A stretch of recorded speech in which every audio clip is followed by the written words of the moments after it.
Okay, I think I'm streaming live at this time. Let's see. Hold on, what do we got here? I have a potential warning message on my screen. Trying to find out what it's asking me or what it's telling me.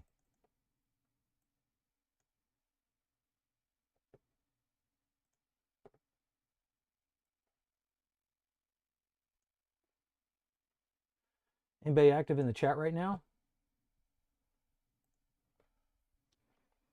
Okay, how is my microphone volume? Can I be heard okay? I hear and see you. Okay, Mark, awesome. Thank you. No, I'm not sure. The YouTube studio, I guess, is having some sort of I don't know. There's something it doesn't like. Couldn't tell you what it is. Okay, so I'll go ahead and get started. So almost exactly a week ago, I had did a live stream for a little over 2 hours showing the new MARIAdigitizer for the Atari 7800 to provide Lumacode output that when combined with the RGB to HDMI converter, you get HDMI output from the console. And it was working pretty good at that time. There was some issues, there were some problems and what have you, but there's been quite a lot of advancement in the last week. And I just kind of wanted to show that. And with Reinhardt's blessing, who is also known as Copper Dragon, who is the developer of the Lumacode and Digitizer project, he was on board to let me go ahead and kind of show where things are at right now. So the biggest issue last week was that there was quite a bit of instability with certain games. Pretty much anything that used what we call the 320 mode, which is a lot of the games done by Bob DeCrescenzo, weren't working properly, or they looked just basically messed up. And the biggest change is the fact that there's improved stability on most games, and the 320 mode is working for the most part on just about everything. Now, there's still some minor issues. As you can see, this is the menu for the 7800 GD cartridge. And unlike last week, it's viewable now. But it's not 100%. So if I go back to a full menu screen, you can see that in the center portions here, we still have some corruption present. And I apologize for the clicking, that's my controller. But then once you're in a particular folder and looking at stuff, at least at the bottom, everything is being rendered properly so we can see it and kind of know what we're looking at. So let's just go ahead and get started with the biggest portion of things, which is to see that, in fact, 320 mode is working. So here's the Pac-Man 40th Anniversary Edition. This is the standard release that was released at PRGE, I think, last year, and will probably be, but it was part of the last chance sale. So it was one of those things where you had to get it once, and that was it. So I don't know if you remember last week or not, but this title screen was completely messed up looking, and it is looking great now. Are the updates to the MARIAdigitizer itself or an update to the RGB to HDMI software config? Torque, it is physical firmware updates on the digitizer itself that is being applied. These are not strictly just file updates. Now on this particular, I just let it go into demo mode here. Because this is the scrolling version, there is garbage being shown at the very bottom of the screen, but that's the only real portion that you see any issues. Otherwise, the colors are correct now, and they're filled in properly, which last week it looked like, it kind of looked like what artifacted, games that rely on artifacting look like on S-Video or RGB sources was kind of how this appeared last week. So yeah, it's considerably improved in that it's a lot more infinitely playable and we can see what's going on. So if I just go ahead and fire up the short maze, because I'm a fan of the short maze versions myself, and because I am playing this on the 7800 GD, it does support the Yamaha sound output, so it'll have a more arcade-like sound to it. And I'm going to play with the speed up. And I'm not sure if the volume's going to be very legible for you guys. I can turn it up if need be once I kick this into gear.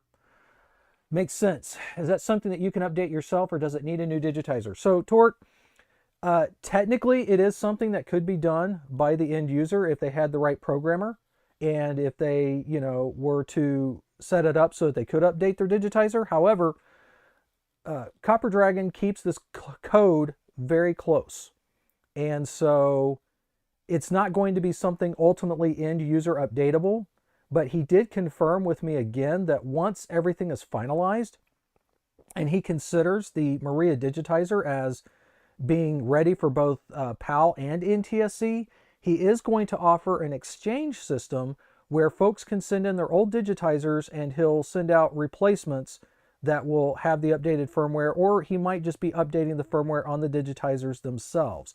Of course, that's going to depend on when shipping to Austria resumes again, because right now we do not have any shipping options from Copper Dragon's store or from his country that I'm aware of. So yes, I'm working with him directly, and he essentially provides me with some updates to try and load into the digitizer. I try various different games. I report back, show screenshots. Sometimes he might request me to break out my oscilloscope, get some different measurements on some of the pins, and, you know, just try to find out what's going on and how we can better improve it. But ultimately, this will not be something that's updatable by the end user. That's why we're trying to get as much of this working as well as possible before releasing it to the masses, so that shouldn't be necessary. And that's pretty much how all of his digitizers have worked in the past. I don't think he's ever allowed any of them to be end user updatable. So hopefully that kind of answers that question a little bit.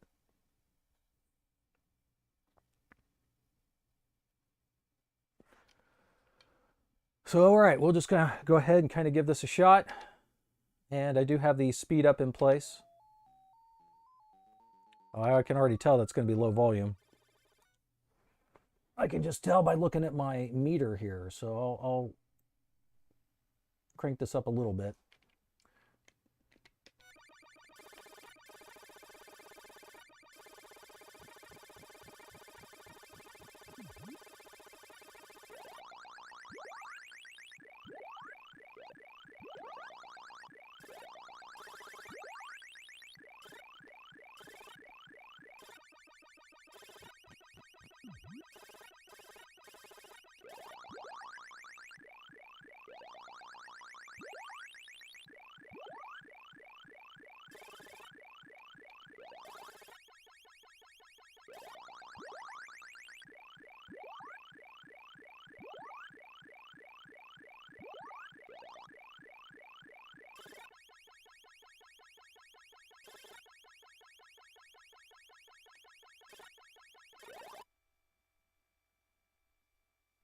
It does sound just like the arcade, yes.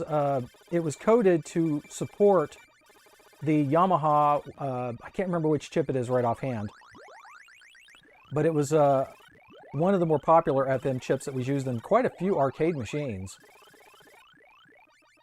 But the intention was that that would be provided for people who had purchased the XM module, which was a 7800 expansion that had been proposed, oh goodness, what's it been, 15 years now, I guess? Something like that.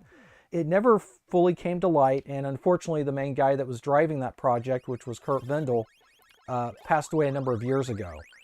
So, you know, I don't know what the status of that project was. But in any event, the expansion module, the 7800XM, was designed to basically include high score cartridge capability on it, in addition to supporting the FM for games that may have been coded.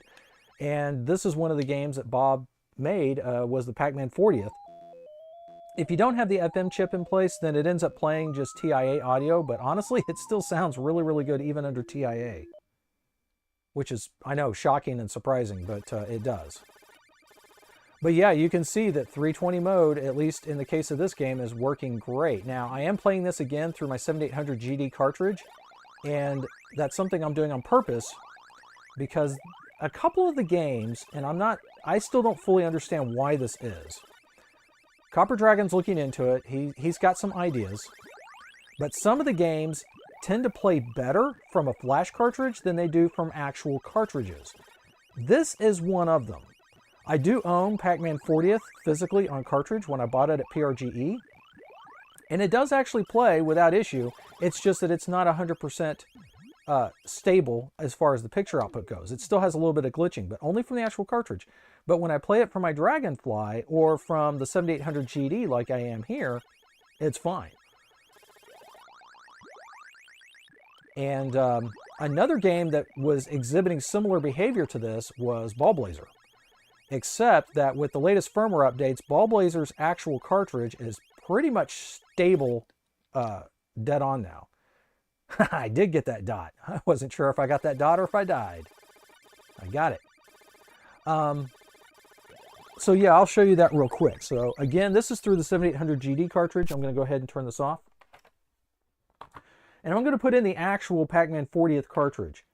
Also, I have the Atari Vox plugged in, so you're going to hear that as well. So just be advised. Atari Vox. So already you can see on the title screen here that we do have some glitching occurring at the bottom with some flickering. Now this is going to be using TIA audio. This because the cartridge doesn't have the FM chip on it. That only works through the flash cartridges. So,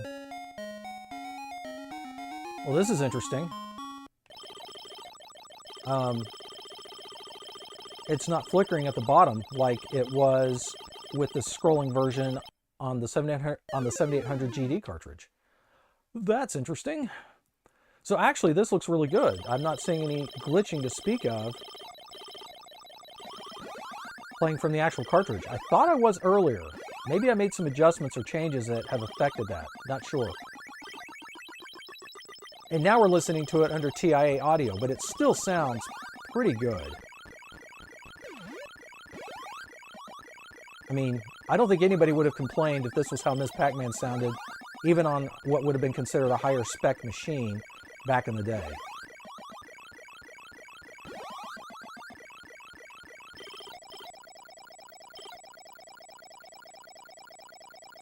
Ah, that got me. Okay. So, I guess I stand corrected in the case of Pac-Man 40th. This actually looks pretty good. Again, there was some glitching and some flickering on the title screen, but aside from that, the actual game seems to be functioning just fine. Okay, so let me show you Ballblazer. I know that I fired it up last week. I don't remember if people remember what it looked like or not. It basically was working okay, but it still had some occasional glitching on the right-hand side of the image. Now this time I'm going to load up Ballblazer from the BackBit Pro. So let me just, there we are. And I believe it's going to come up and look fine on the BackBit. Yes. There's no glitching to speak of on the right-hand side that I have seen as yet. Now, I do think that once it's up and running, there might occasionally be like a thin white line that might flicker here and there during the actual movement of gameplay, but it doesn't go across the whole screen. It only goes across maybe just the right third of the screen, and like I said, it's a real thin line that's only there for like maybe a frame or two at most. That's pretty much all I have observed. But having said that, Ballblazer is an interesting game in general because even on a stock console through the normal analog outputs, this cartridge, or at least this game, has a tendency to cause flicker in the graphics even on unmodified consoles. So it's kind of a worst case scenario for an actual cartridge game to check for stability and to see how things are operating and working. And again, this is it operating through a flash cartridge, and it looks great. The image is good, it's stable, I don't see any flickering at all, at least not to my eyes. Who knows what YouTube compression might be doing, but otherwise this looks really good. Is this a 3D printed 7800 shell on your thumbnail? Yes, it is, Stan. As a matter of fact, Bob DeCrescenzo made that shell for me, Pac-Man Plus. It was a personal thank you to me for working on his Cuddle cartridge, which is what I guess he still uses it? I don't know. He was using his Cuddle cartridge as his main development cartridge. I'm going to turn this back down again. I do apologize. I can see that volume's up there quite a bit, so let me bring that down a little bit. So yes, it is a 3D printed shell. I believe Bob shared the STL files somewhere among the Atari Age forums for it. So it is possible to, maybe send those files off to maybe get your own shells printed. I did have a client of mine about 2 years ago, I think it was, who had a printing service make those shells or make a copy of the shell for him. I don't think they were able to do the two-color insert that mine has and that Bob was able to do. But yeah, I know that Bob shared the files somewhere. So yeah, I have my lab unit in this 3D printed shell. The original shell was actually donated and given to somebody else that had their 7800 arrived in less than optimal shape, shall we say, due to shipping damage. So I gave them my shell that my lab unit was originally in. It was not a great shell. It had a lot of scratches, but it was at least intact and didn't have any breaks or cracks in it. And then, because I needed something to put my actual mainboard into, Bob printed me up a replacement case shell. So that's what my lab unit sits in. And it's handy. It's nice because in this particular case, I don't have the RF shielding on it, so I can just pop the top off real quick if I need to and be able to access the guts, take measurements, readings, whatever I need to from different pins off the chips, things like that. But yeah, Ballblazer, working great and looking good. And this is even from a flash cartridge. Now, if I go ahead and pop in the real cartridge, which I have right here, it will still basically look, it should still look basically just like what we just saw.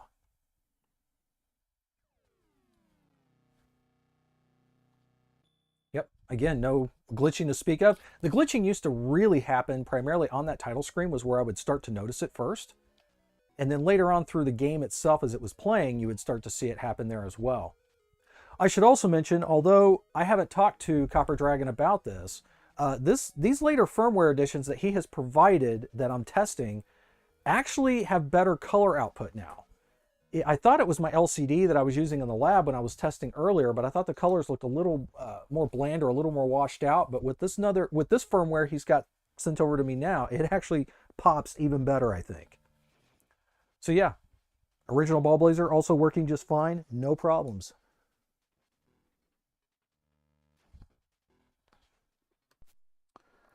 Let's see here. So has anything improved as far as Lewis Hill's games, also known as Muddy Funster on Atari Age, and he operates his games under the label of Muddy Vision? Well, we'll take a look. Oh yes, you can see that the 7800 title, or the 7800 GD title screen for Retro HQ now looks proper as well. But again, the menu, although legible for the most part, isn't 100% like you can see here. But again, Copper Dragon feels really he feels pretty sure that he can resolve these issues happening here, because these seem to be like rendering type issues and not so much timing related issues, which is what we've been fighting up to this point. Let's see. Okay, so let's take a look at Keystone Koppers.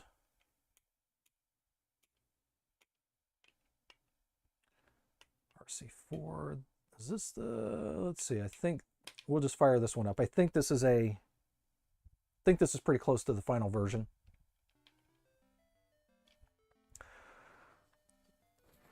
So far so good.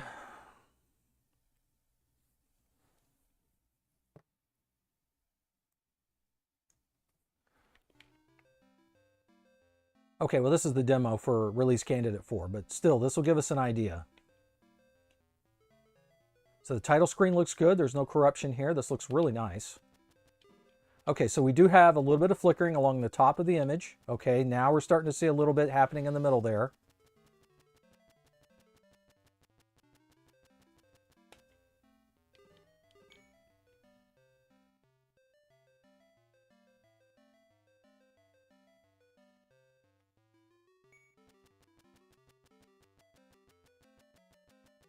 And I suspect that this flickering that we are seeing right now would get progressively worse as the game got more difficult and there's more action on the screen, as it were. Like, you know, multiple sprites moving about, things of that sort.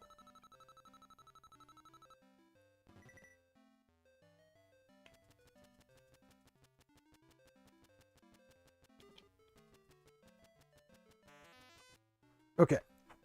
Let me go ahead and shut this off.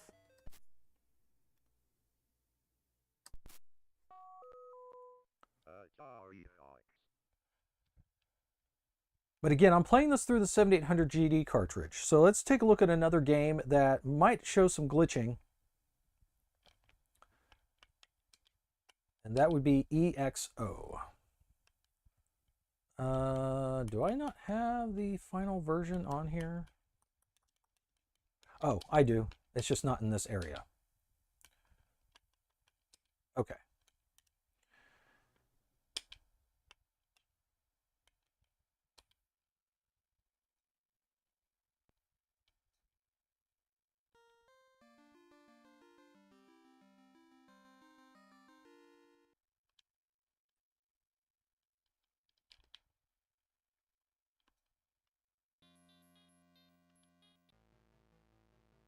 Okay. This looks good so far.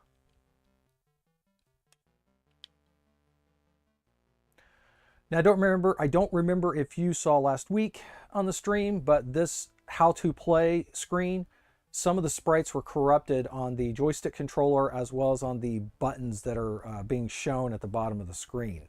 That now seems to all render properly under the later firmware that we're using here and testing with. So that's really cool.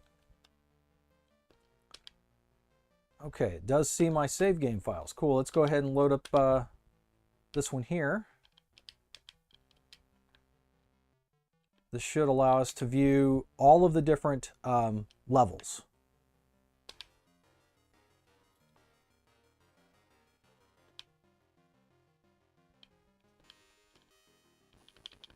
Okay, there's a little bit of glitching right there at the top. I can see it, obviously. So kind of similar to what we saw with Keystone Koppers, in that, you know, most of the game screens, at least in the beginning, seem to be okay. And then once the action really starts, that's when we start to have some issues.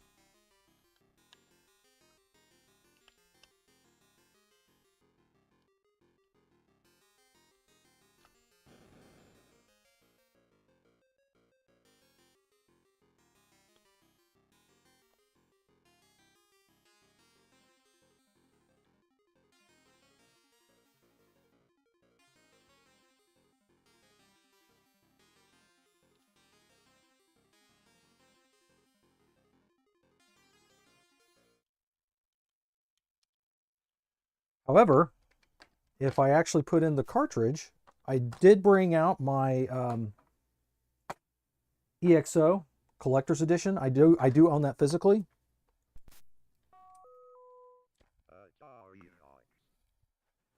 This is one of the instances where playing on the actual cartridge seems to be a little more stable as far as the graphics output goes. This might sound a tiny bit different because this has the Hokey chip in it, I believe, instead of an actual Pokey. Let me go ahead and load up my... There we go. So we'll start again to see if this looks any better. Again, we're actually playing from the cartridge itself and not from a flash cartridge.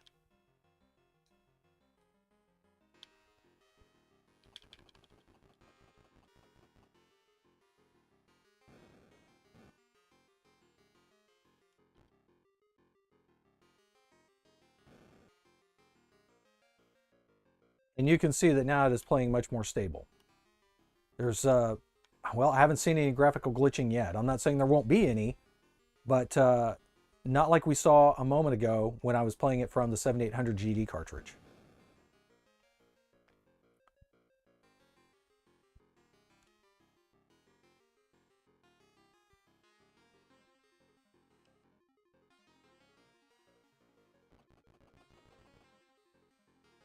Yeah, this looks great.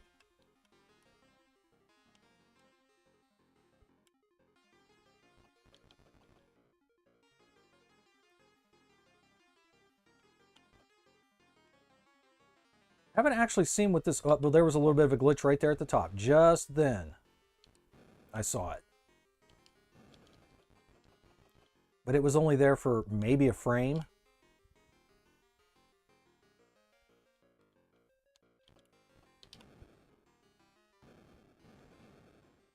There was again.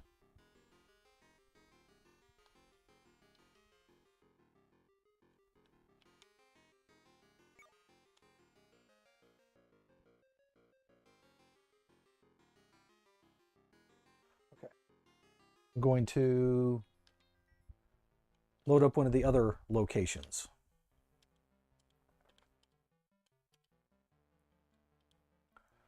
Let's see how this one looks.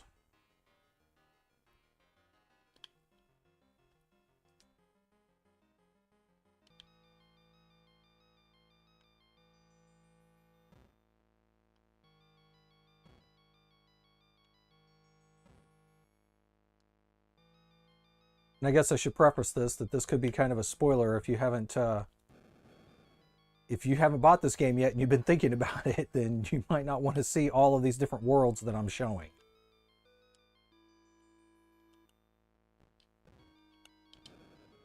Okay, there was a little bit of a glitch just briefly along the top. But so far this looks really good.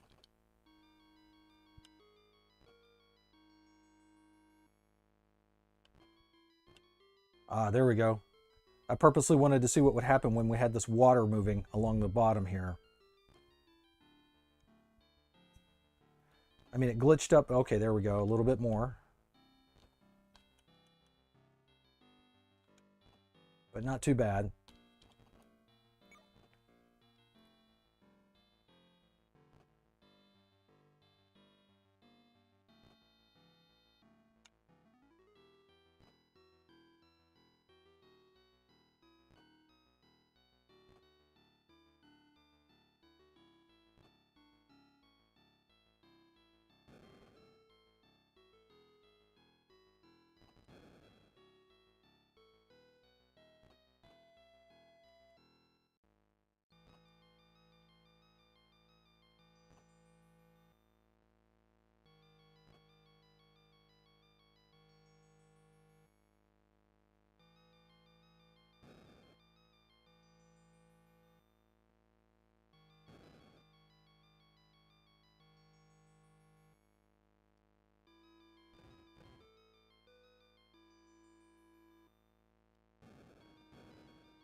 Okay. I'm going to look at one of the other worlds. Load up the game.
That looks pretty good. Okay, well, there was a little bit of a glitch when I first got onto the screen. See if I can make it happen again. Nope. Up there it was just for a second. Okay, so again, E.X.O seems to work for the most part with some minor glitching here and there. Let's see. For reasons I still can't understand, my Harmony cartridge refuses to work on this 7800. I apologize, I'm taking a drink. Okay, let's see. What's another game to test? All right, I'm going to use the BackBit.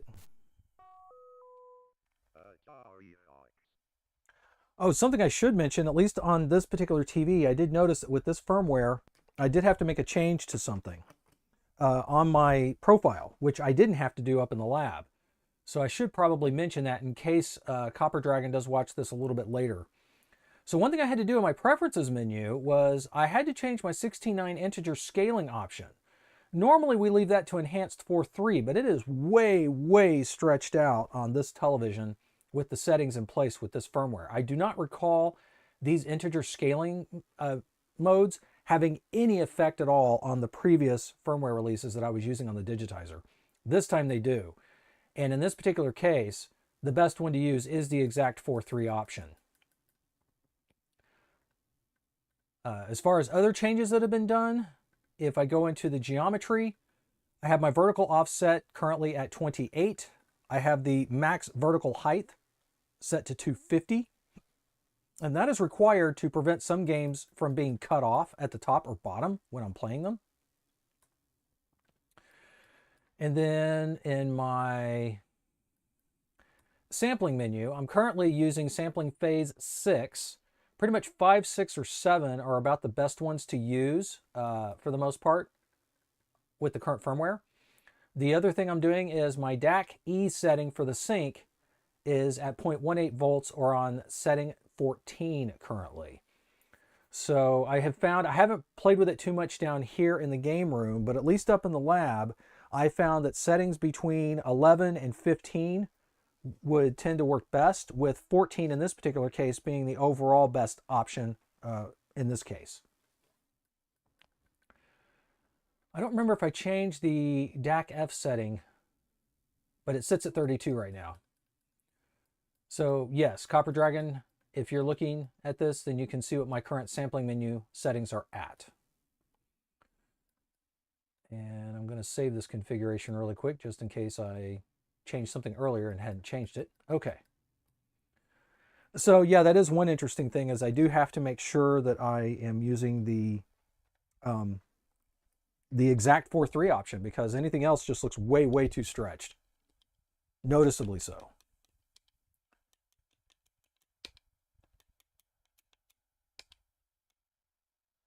Okay, that's Night Guy in another castle right there. So let me fire this up this time.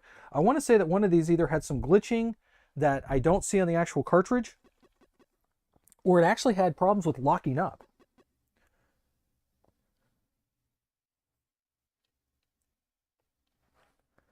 Hey there, Casey. Hey there, Jonathan. Dogimon.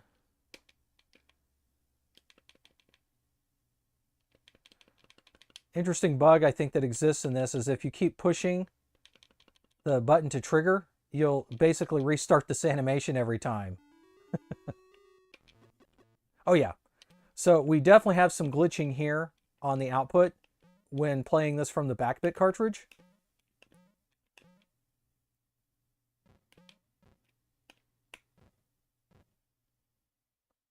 But I do own this game physically, and it did not have these glitching issues when playing from the actual cartridge. I'm not sure if I have this game on my 7800 GD cartridge.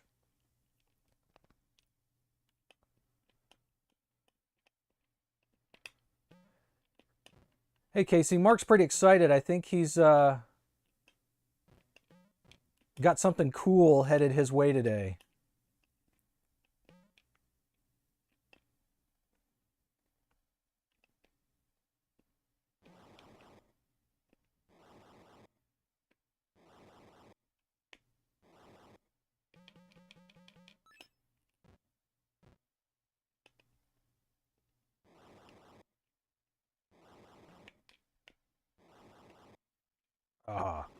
Should not have attempted that.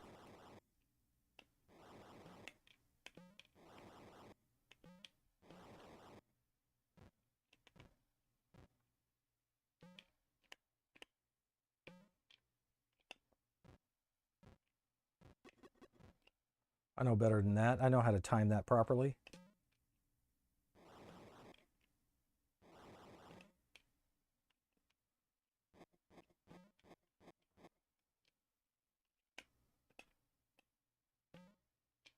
Oh.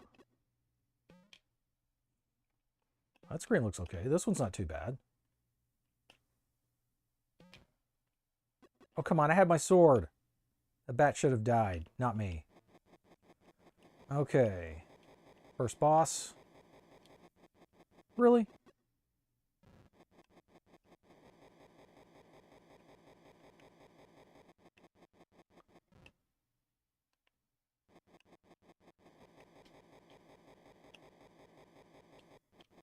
Oh, that was the end of that.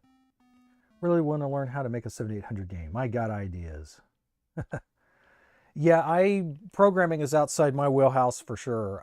Not that I can't understand some of the concepts because I took some programming in college. Of course, the programming I was learning in college is defunct and not a language anybody would use today. But once it got into object-oriented stuff, that's when I was getting lost because to me, I have to be able to see the entire program in front of me to reference front to back, top to bottom to kind of know what's going on and understand. And when it got to the object-oriented stuff, I just could not keep track. Because, you know, at least in my eyes, it was like you're only programming part of a partial program here that doesn't really do anything on its own and it can't do anything on its own.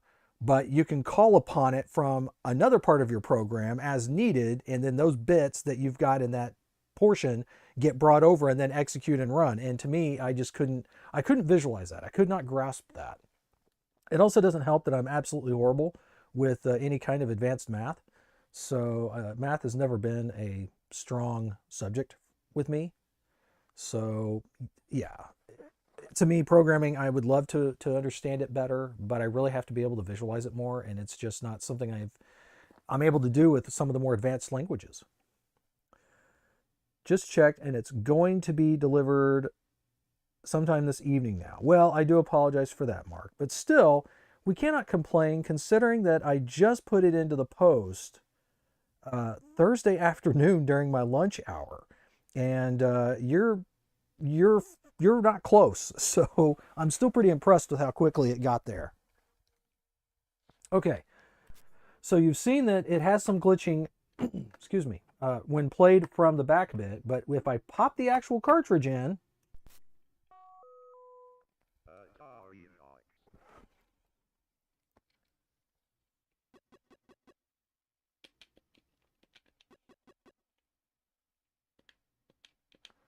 yep, that bug still exists. So again, as I keep hitting the jump button, I keep restarting this animation for it to fade out. But now you can see it looks clean. There's no graphical issues at all. This looks great.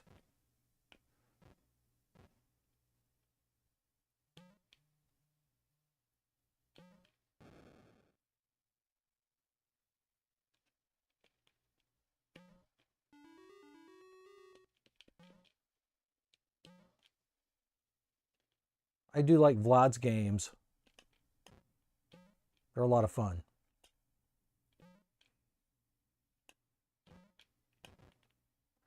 I think some people have some difficulty with these games, and I do initially, but once I learn the pattern, and what I mean by that is that the timing for everything is always the same on his games. So if you're not sure if now's like the right time to go through a particular obstacle, just walk off the screen and come back and it resets the animation. So not sure how many people know that about his games, but now you do. So once you know that, then you can start to formulate strategies. So see, that time I knew not to stop, and I would be able to clear immediately as soon as entering the screen.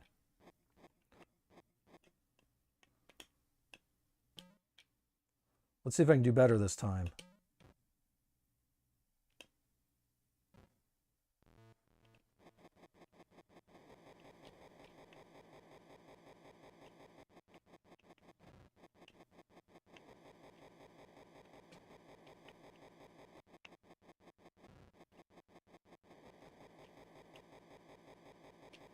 Oh.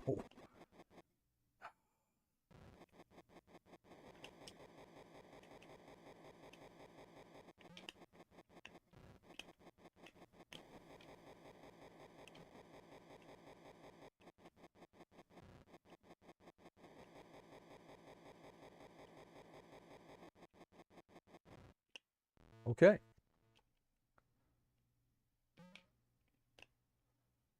Now we get the, what is it, the force glove. Allows me to move boxes now.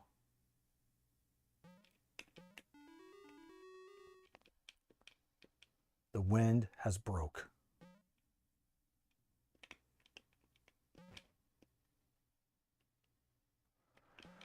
Okay. So we can see that Night Guy on a flash cartridge might have issues. Works okay from the actual cartridge. Now, one flash cartridge I did not show last week because honestly, I don't use this cartridge very much. But it is a cartridge that quite a few folks do own. And that is the Concerto.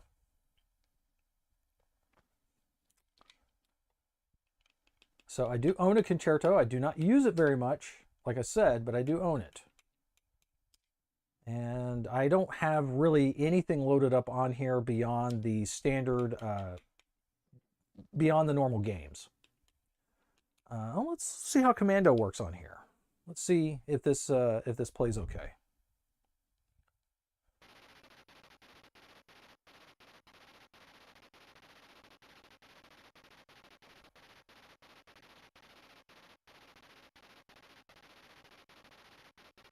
Not sure if it's going to sound quite right because I can barely hear the audio, the music. This has an older Hokey chip in it because I've had this Concerto for a couple of years, I think.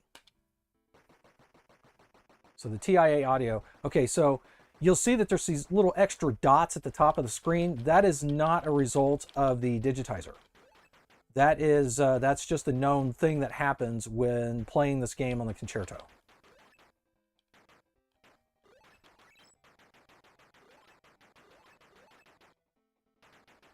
But so far, aside from those little dots next to the scores, which are not normal, it seems to be a stable output. It seems to be a little slow down there.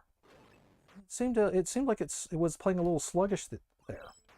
But I don't know if that's a result of the digitizer or the Concerto.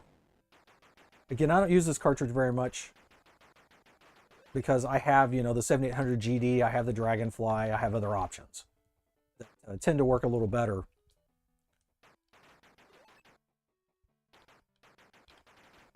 Also, you'll notice that there's some extra weird line of graphics at the very, very bottom of the screen that doesn't seem to match.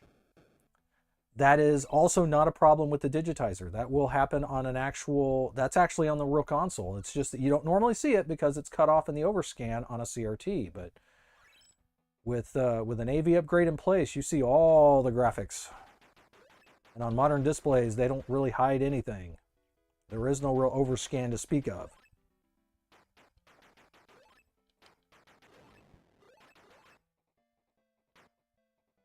So yeah, aside from not being able to hear the pokey audio very well from this particular cartridge. Okay, those little dots there are not supposed to be there on the other side of the gate, but that's again, that's not coming from the digitizer.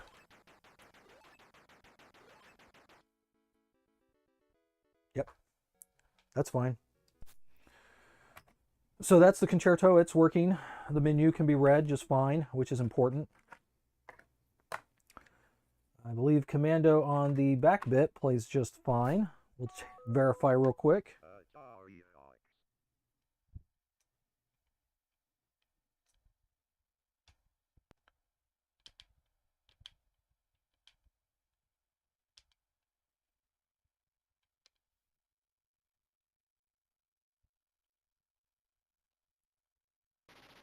We should be able to hear the pokey music a little better from this as well. BackBit does emulate the pokey quite well. I think there's really only one game I have on the BackBit that I can compare with the BackBit and the 7800 GD and my Dragonfly that has one particular point in audio that does not sound correct. So see, you don't see those little dots next to the score readings at the top like you did previously with the Concerto. And again, that's because that was the Concerto causing that, not the digitizer.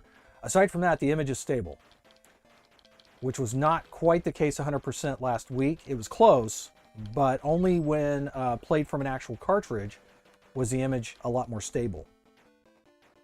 Here we're playing from the BackBit, and it looks great.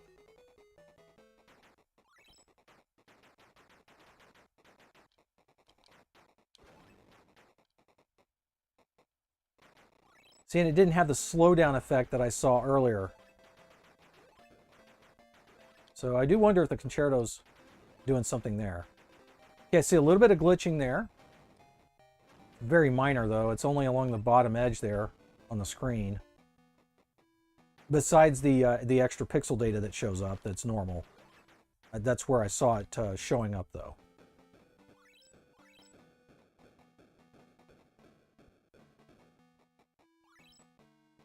Yeah, this looks nice. Just skip on ahead, leave those guys hanging. Okay, there's a little bit of glitching that took place there, but not much. A little bit there. And again, I'm not sure how much of this can actually be seen in the stream. You know, with YouTube compression being what it is. There's some glitching there.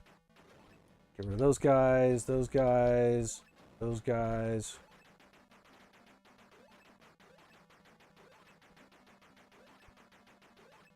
Okay. So yeah, that screen there has a little bit of some glitching taking place, but it's not very bad at all. And this will vary, again, you know, from console to console. I'm actually playing on what I would consider one of the worst versions of the 7800 to own. This has the Rockwell CPU in it, and I've never bothered to change that out on purpose because it's a good machine for checking stability of homebrew games whenever I'm testing for people. Because if they run fairly stable on this console, then chances are they're going to be stable for other people as well.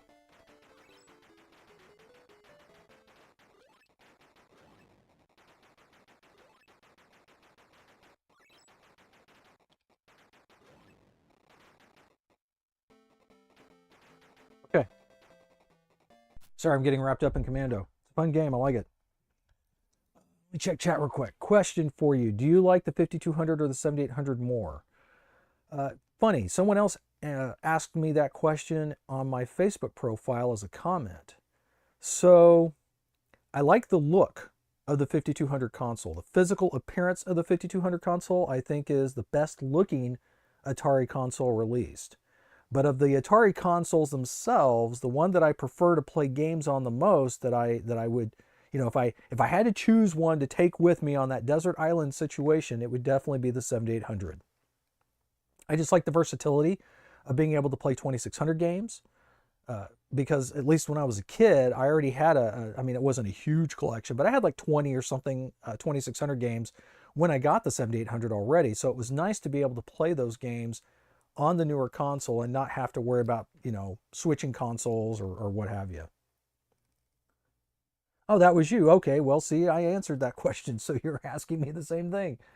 So yes, it's the same answer. You know, I prefer the look of the 5200, but if I, like I said, that desert island situation, if I have to take an Atari console with me, it's definitely going to be the 7800. Speaking of 2600 stuff, so I showed this a little bit last week. The digitizer does support 2600 games, but it doesn't do it on its own, at least not yet. I'm being told that it is being looked into to see if it's possible to implement an auto profile switching for this. Now, I don't know if that's just for the 7800 digitizer so that it can auto switch between 7800 and 2600 mode through the RGB to HDMI, or if that's something that's being investigated that could happen across all systems, which would be awesome. So I've got my UnoCart in here right now. And if I fire this up, if I power this on, it's going to look messed up. That's completely screwed up. Why? It's because it's on the wrong profile. So if I go into the RGB to HDMI, go into the menus, go down here to select the profile, go to my recently used, go to 2600, no gen lock, does a little bit of switcheroo, and we are in business. There is the UnoCart menu, looking great, exactly as we would expect. So yes, it does support 2600 quite well. And I think I demonstrated this last week, that the supercharger game, Frogger, on the TIA digitizer, this does have some slight issues still, or at least the one I just installed recently still had these issues, but it seems to have corrected itself, or it's more correct and works better through the MARIAdigitizer using this profile. But before I load up Frogger, something else I want to mention that so far Copper Dragon hasn't been able to resolve. If you take a look closely at the text itself, everything looks good on the left-hand side, but once you get to the right-hand side, things start to go a little weird. Notice that on the star path, the word star path, the A and the R are basically merged together and look like a Space Invader. And then also take a look at the large amount of gap, the space between the T and the H on the word path. On the actual console through analog output, it does not look like that. That will actually be properly spaced and separated, and you'll be able to clearly see that it says star path. You can also see it at the top where it says content/supercharger. You can see that the H and the A are merged together and that there is a gap between the E and the R, a larger space than normal. So this is just one of the rendering glitches that occurs with the digitizer. This is present on both the TIA digitizer for 2600 games in general, and it also happens here using the 2600 profile through the MARIAdigitizer. But I consider that very minor, and I haven't seen anything like that within the games themselves. I've only seen it on just those menu screens. But as far as Frogger itself, the logs, for the most part, render pretty much correctly. There's still some slight little glitching that occurs with them on their rendering, but they don't have the empty hollow centers anymore that they do on the TIA digitizer. And again, that might be fixed by now, and maybe the digitizers I have just have an older firmware load on them. I'm not sure. But either way, Frogger's really the only game I've found that has any kind of a weird issue like that. I don't think any other games I've tried had any problems that I remember. Okay, let me see if I can reset to menu. I can. Let's see.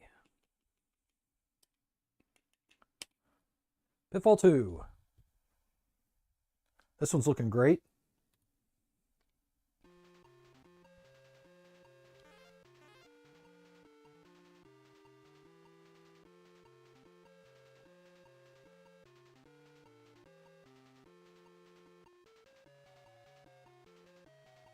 Same similar thing with Pitfall. You can affect the pattern of the buzzards by walking on and off screen at different points of their flight path, and it will affect their position when you come back on the screen.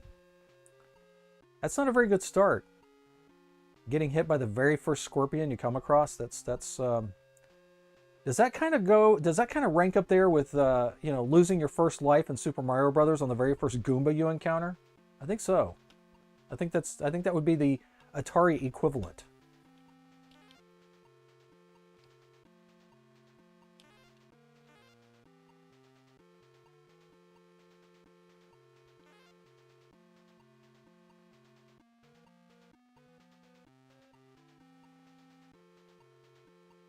Poison frogs.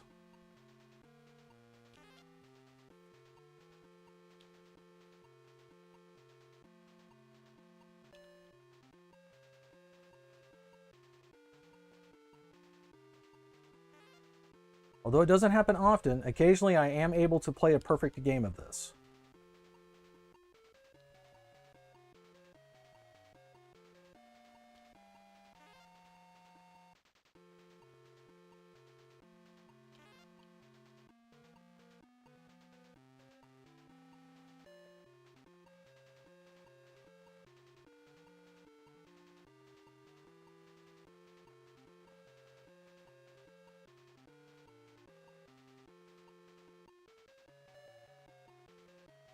Does anyone else like to glitch Pitfall Harry into the ground on this part? Or is that just me? Because if you go like this and you slowly come across like this, he'll be in the ground. Doesn't do anything, and you can't like go back in once you get back up. But yeah, it's just a stupid fun little thing to do.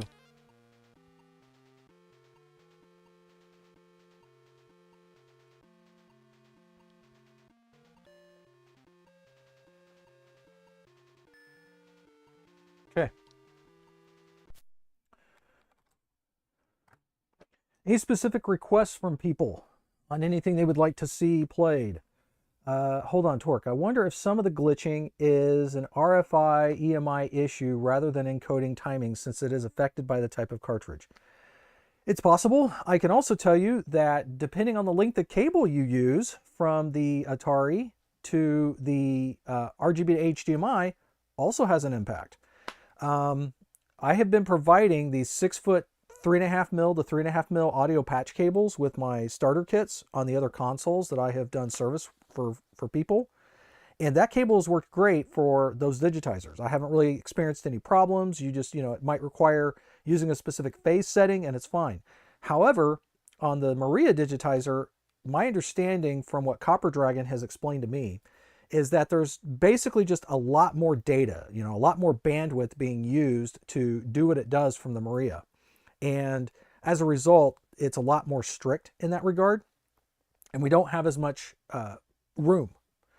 So I have found that the best results with the MARIAdigitizer so far is using the short little RCA breakout cable that he provides, that Copper Dragon provides with his RGB to HDMI plus audio for Lumacode converters. So that's actually how I'm connected up right now. So this particular 7800 does have a dedicated RCA jack for Lumacode, and then I'm just using one of the audio output jacks that I installed, I don't know, some time ago for the UAV that's also in this console. And so that does make a difference. If I were to use a longer RCA breakout cable, which I do have one, I've got like a 6-foot breakout cable, then most of the games still look pretty good, but occasionally they'll have additional glitching here and there that's not present if I use the shorter cable. So some of it is just, strict timing between the console back to the RGB to HDMI from the digitizer side. There's a couple of other things I should mention about the 7800 that could impact or perhaps alter some of these results. Again, the 7800 has one of the Rockwell CPUs, so it's not brilliant in that regard. It did have the extra timing circuit, but I have it disabled, so capacitor C64 is clipped and not active. Other things is that it does not have a linear voltage regulator anymore. It is using one of the Traco 2450 DC-DC switching regulators. Let's see, what else? It does have the kiloparsec BIOS. You guys have seen that already, just from the startup screen that it has. Let's see. What else? I do have the UAV installed, and that UAV has one of my mount boards with the chroma timing fix on it for 7800 games to sharpen the 7800 output a little better. Yeah, it's still not going to work right. So what I've done is I've got the, I put in my Harmony cartridge, and it's firing up kiloparsec because for whatever reason, the Harmony is not being detected on this console. I'm not sure why, but it's not. As far as I know, if I pop the Harmony cartridge into my normal 7800 I have here in the game room, it works and loads up just fine. And in fact, I just used this Harmony last night on a 2600 Junior that I serviced and already shipped back out today. So the Harmony itself is working fine, but for whatever reason, this 7800 doesn't like it. And that's why it looks goofy, is because it's loading up in 7800 mode, but we're not in the 7800 profile. I'm still in the 2600 profile. So yeah, I'm still not sure what that's all about or why it's looking like that. Now, an interesting thing I have not tried until thinking about it just now is I'm going to fire up the BackBit cartridge, which does have the 7800 adapter, so this is going to look wrong.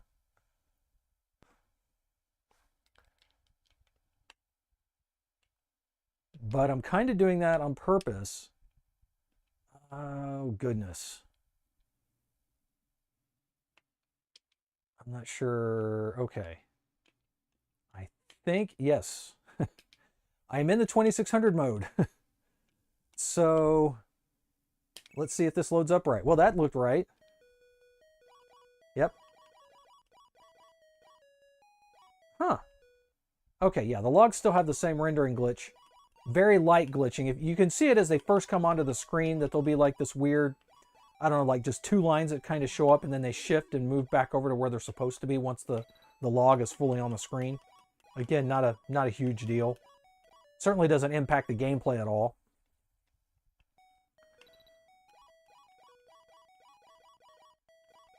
Yeah, I hadn't actually tried to load up a 2600 game through the BackBit with this in place yet. I didn't have any suspicions that it wouldn't work. I was just curious how that would work because, again, it's loading up initially in 7800 mode. And then when you select a game you want to play, then it's technically resetting the system into 2600 mode, which is why it looks proper once I load the game, because I'm in 2600 mode.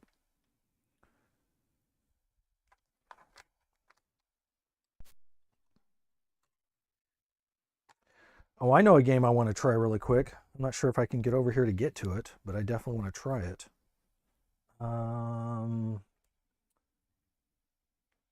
I know for a fact this game isn't going to look correct. And now that I think about it, I think I had trouble getting this to load up last weekend. So I'll try it again.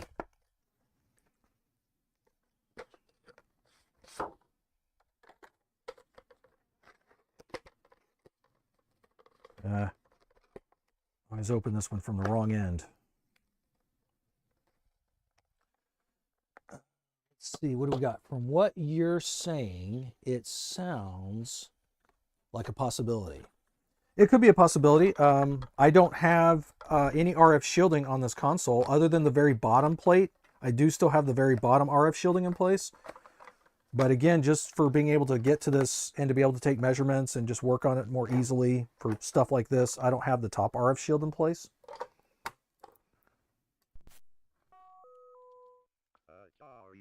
Okay, it does properly load up as a 7800 game, or it's in 7800 mode. Still loads up kiloparsec. This is the same problem I had last weekend. So I'm trying to load up the game Rikki and Vikki, and I'm wondering if... I'm not sure that I've ever tried Rikki and Vikki with the kiloparsec BIOS installed, at least not the physical cartridge.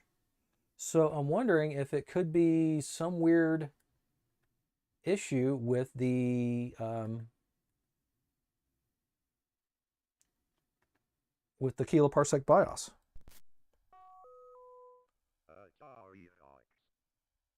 Because it just keeps going straight into kiloparsec. Yeah. Interesting.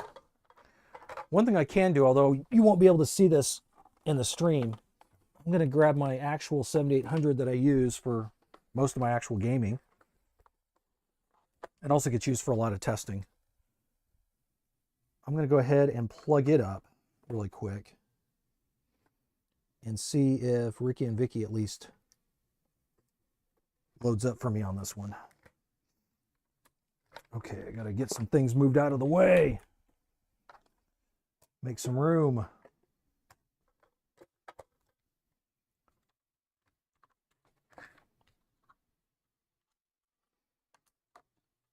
Okay.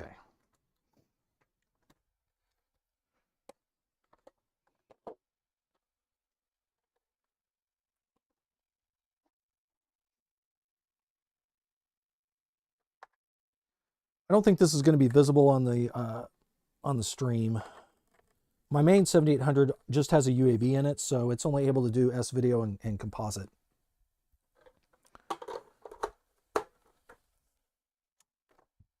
Okay. Got to switch some inputs around.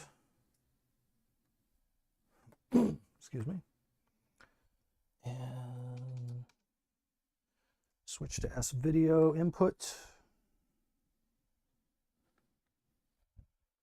Switch that.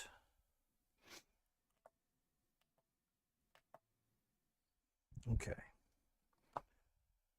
Again, I'm not sure if this is going to work. I might be able to connect this up to the stream.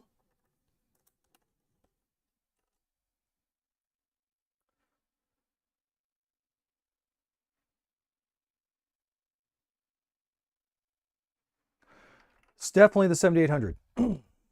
It's definitely it's definitely that 7800 because this just loaded up Rikki and Vikki just fine. My normal 7800 is loading up Rikki and Vikki without issue. So it's definitely not the cartridge. It does work with the kiloparsec BIOS. So it's definitely something that it does not agree with my test unit 7800. But again, that's why it's my test unit. So I can play around with things like that and not... Now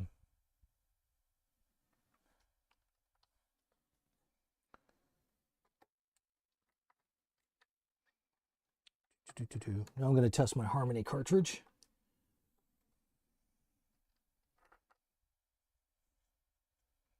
Yeah, my Harmony cartridge works fine on my normal 7800. So again, it's something weird with my test bed unit, but again, it's my worst case scenario console. That's why I use it for testing.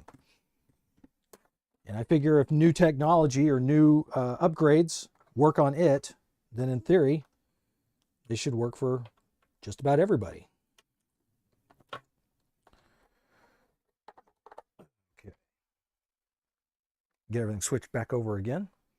I'll need to take a look at the chat, see if there's been anything asked recently. What do we have? Okay, so yeah, no changes there. From what you're saying, still sounds like a possibility. Yeah, again, let's see, grab a quick test of the EMI timing. A thing would be to grab a 25 to 300 megahertz ferrite core, loop the feed, ground and signal from the digitizer through it 4 times. But you're suggesting I use like a longer cable for that. I do have some ferrite cores. I'm not sure what the rating is on it. But I can tell you that I don't think they're going to allow me to wrap any wire more than maybe twice through them because they're just not, they just don't have that thick an opening on them.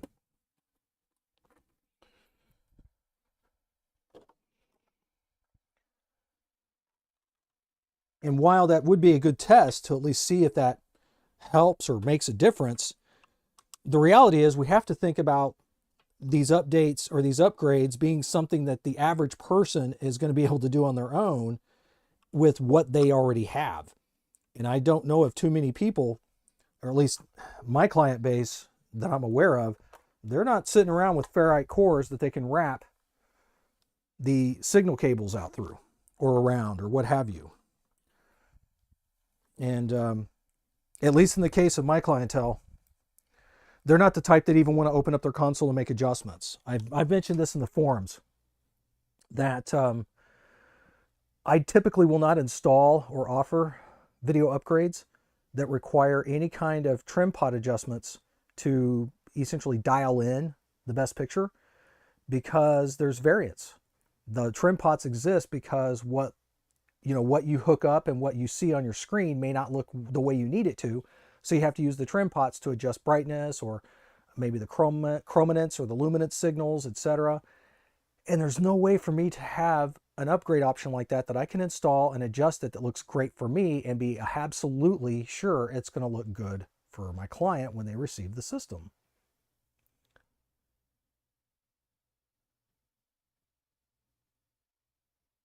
Okay, you're talking about the wiring from the actual digitizer to my RCA jack. Okay, I understand. One thing I didn't mention, I actually replaced the wires that came on my digitizer with slightly thicker gauge silicone insulated wires. And that actually did improve the output and results I was getting almost instantly compared to the original wiring that was soldered to the digitizer. So it is possible. Now, having said that, to just kind of visualize how I have the wiring ran from the digitizer, in the case of the Maria, and you can kind of see it in the picture I had at the beginning of my thumbnail, because that was the digitizer as it is installed in my 7800 here. The wires are in the upper left of the PCB or of the setup once it's installed. I have those running around the outside edge of the RF modulator, which is still in place and is still functional. and then looping back to roughly about the center of the console, which is where that was the only spot I had room to install the RCA jack to add in Lumacode, because I already had 3 other RCAs for my composite and my dual mono and S-video. I could have sacrificed the composite, I suppose, in favor of this. That's certainly a possibility. That is something I did on my Intellivision, on my SVA, when I installed the digitizer into it. I'm one of those that don't want to have to open anything. I know I'll screw it up. See, Mark, you're 95% of my clientele base, and there's nothing wrong with that. That's why, you know, folks like you seek out services and assistance from people like myself and others that offer these services. It's because you guys aren't comfortable with trying to do this kind of stuff yourself, and that's totally reasonable. That's why, like I said, folks like myself exist to help out enthusiasts that aren't comfortable. And I used to have a couple of boards. What was it? It was the old Magic Knight board that for the 7800. It actually provided really good S-video output. But yeah, it suffered from the issue that you had to tweak it on a system by system basis. And not just system to system, but TV to TV. So again, you know, I would make adjustments. I would make it look good on my setup, send it off to the owner, and they would complain and be like, hey, the colors don't look right, or hey, I'm just getting a black and white image, or it's just all scrambled looking. And it was because it required adjustments specific for their TV in order to work. And I just kind of had to eyeball and guess and hope that it was going to do what it was supposed to do, which is doesn't make for a very successful project. Makes it difficult, for sure. I would still really like to know why Rikki and Vikki doesn't want to load up on my test 7800. I guess I've never tried to load up Rikki and Vikki on it before. Yeah, it just goes into kiloparsec. So strange. And same thing with the Harmony.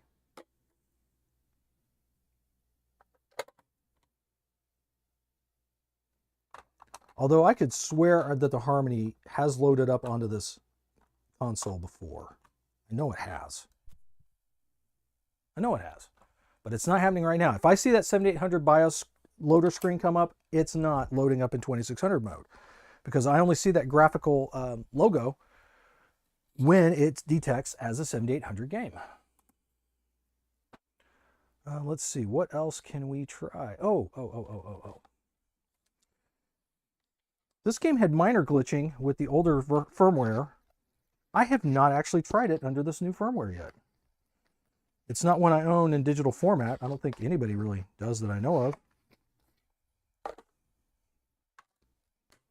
I do know, however, it does work on this console, which is good.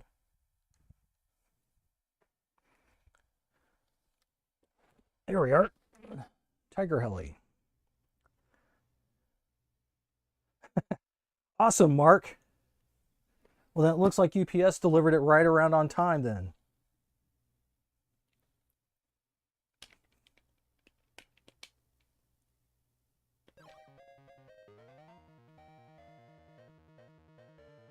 I would be curious to know how this game sounds on an actual Pokey chip, because I believe they're using Hokey chips or some implementation like the Hokey on these physical cartridges.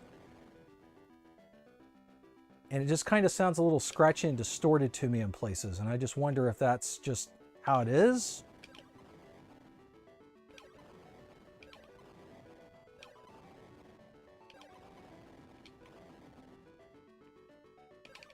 Gotcha. I managed to make the little secret buggy show up for points. Cool.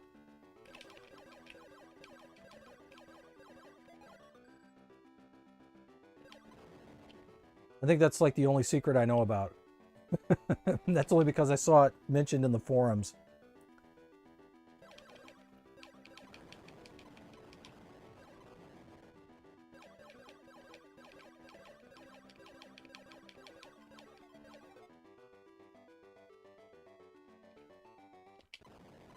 And get rid of all you guys at once.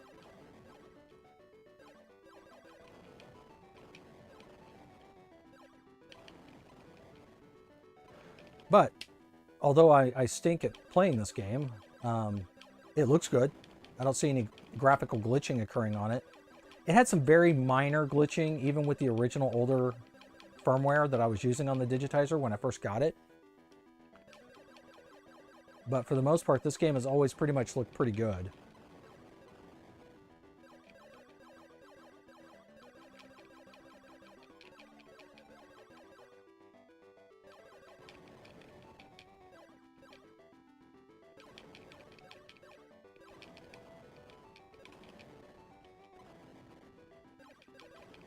That's the secret, just move around in a big circle. Nope, not there. Game over.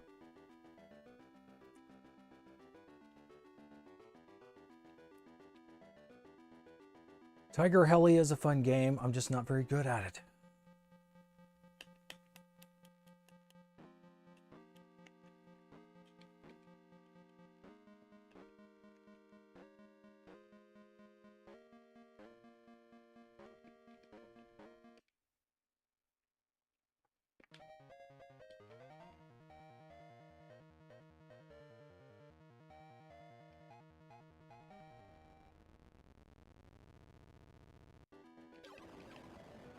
Mark will have to jump back into the chat and be sure to let me know that everything arrived safe and sound. Hopefully, I tried to pack it as best I could with the within the original packaging that he provided. Even though I had to add a little bit more to it with the RGB to HDMI converter.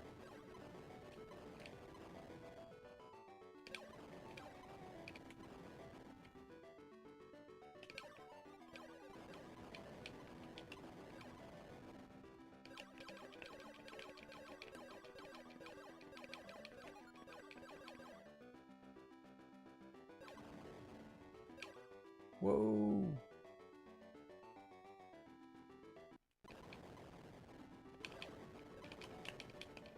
They hit me. That's why the bombs dropped.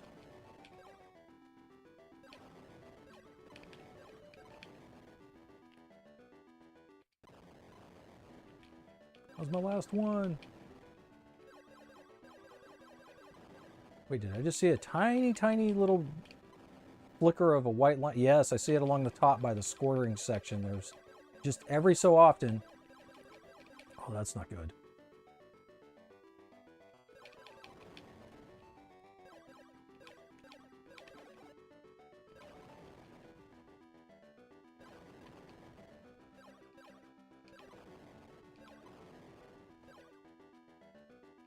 Come on, give me one of those cool upgrades. Isn't there one up here? Yes, there it is.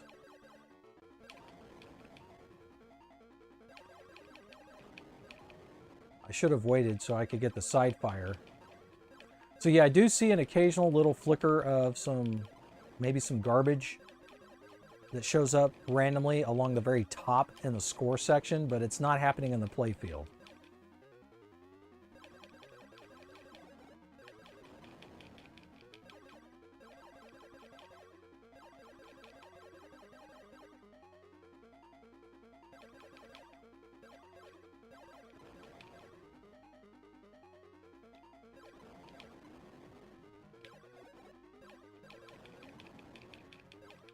Yeah, I'll take an extra bomb, since I don't have any.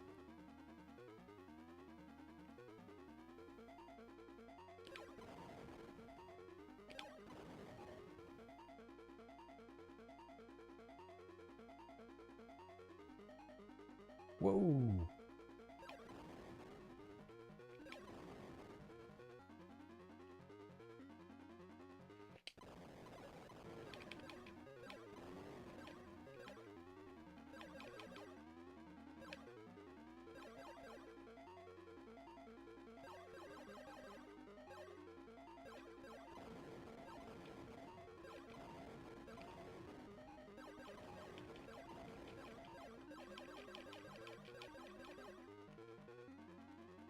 Okay, finally able to land.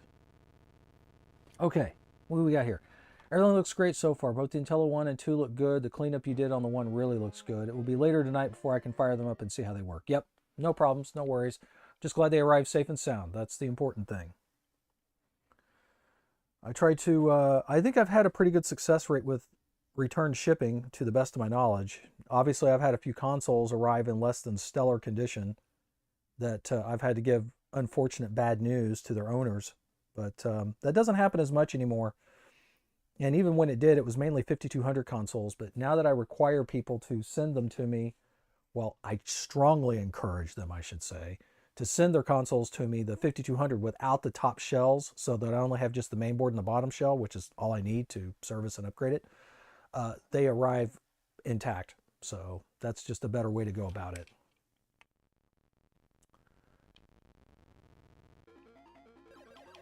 Yeah, like I said, Mark, I was really pleased with how the with how the Model 1 turned out, as far as it cleaned up pretty well.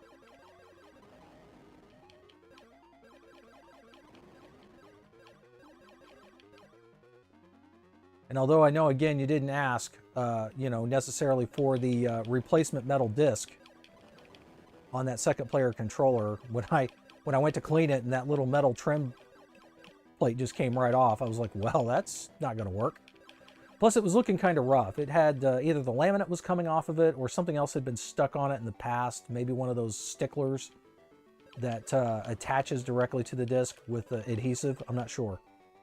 But I didn't want to leave it the way it was. So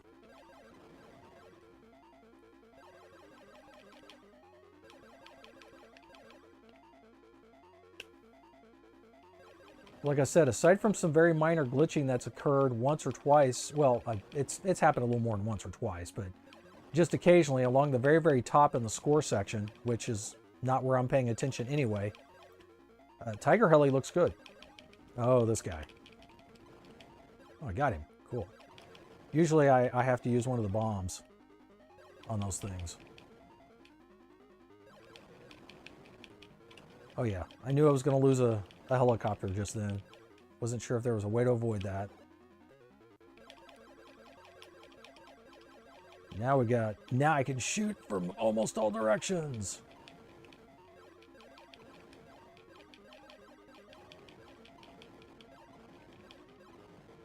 Whoa.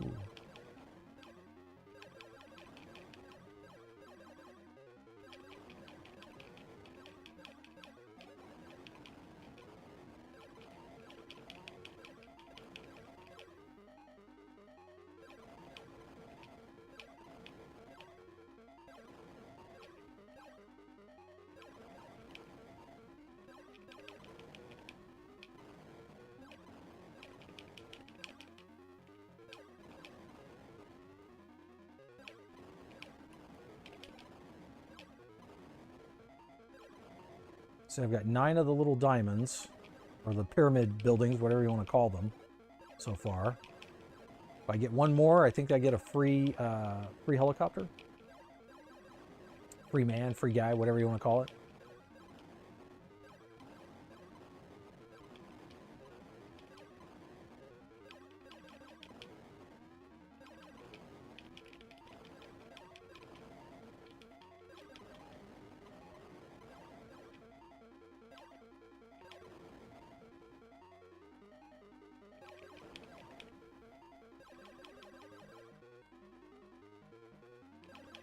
One advantage with my main 7800 I cannot do, oh, I just lost that helicopter, that I can't do with my test unit is I can do remote pause. I kind of missed that right about now. I actually have a Sega Master System pause kit installed in my main 7800 because it almost works the exact same way, and just wired it in there, and then I modified my 7800 controllers so that so that I have an extra button to actually pause them. Second Model 1 controller looks really nice. Ah, nice, yeah. Again, the replacement metal discs aren't the exact same color. As I told you in my video, they're a little more gold than the brass of the original, but it's still better than nothing at all, or the you know, the sticky residue, you know, laminate peeling off that was on the original. Which, if you look at the little bag of parts, I did include the original disc. When it fell off, I stuck it in there so you could see what it looked like before, if you remembered.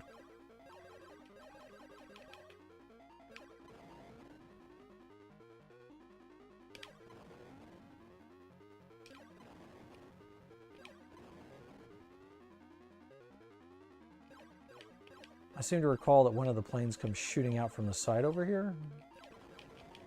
Yeah, there he is. Well, not very fast, but he's there.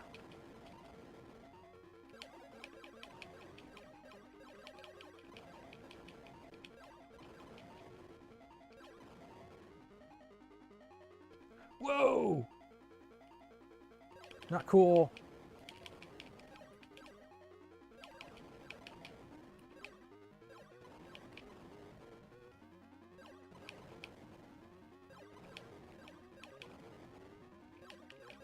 It's going to be kind of hard to go back to my normal 7800 that I play in here. Now that I've got HDMI on this console. Okay. Okay, you're looking at the original disc now. Yeah, like I said, it was in rough shape. And I'm like, you know what? I've got replacements on hand. Maybe I'll just spruce this up. Make this look a little nicer.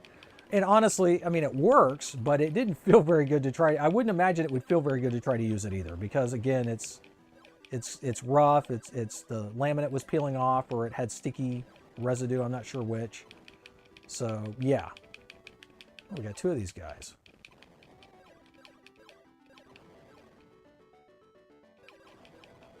And the original disc, like I told you, it was actually cracked around the inner seam of the circular portion of it.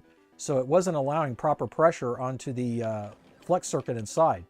So it was really difficult to try to use and to try to get the other directions to register properly. So that's why that got replaced. And I've got a few of those on hand just from junker consoles where they, you know, otherwise their controllers look like trash.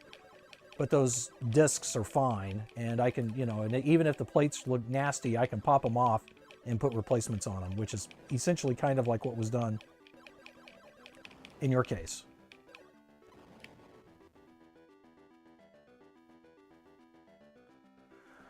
I'm actually slated to send Jesse my 2 Sears SVAs for the same type of work you got done. Can't wait.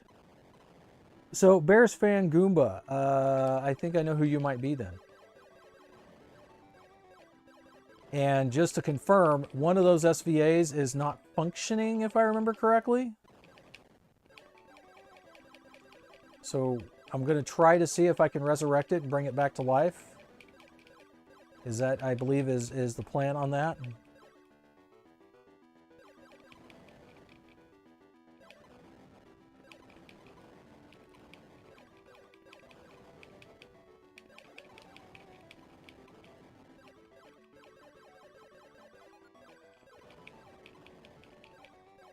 Whoa. Yep, Nick, there you are.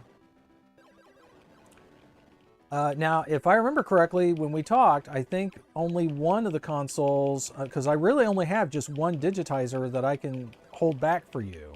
I'm pretty sure we already talked about that, because the other digitizers that I purchased in my last chance order with Reinhardt went pretty quick.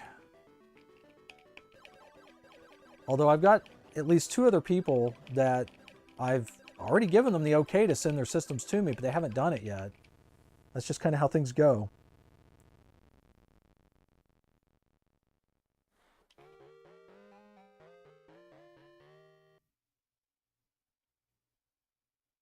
Okay, one console Lumacode.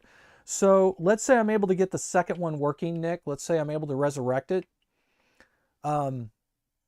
What would be your plans for that one? Would you just want it to remain stock?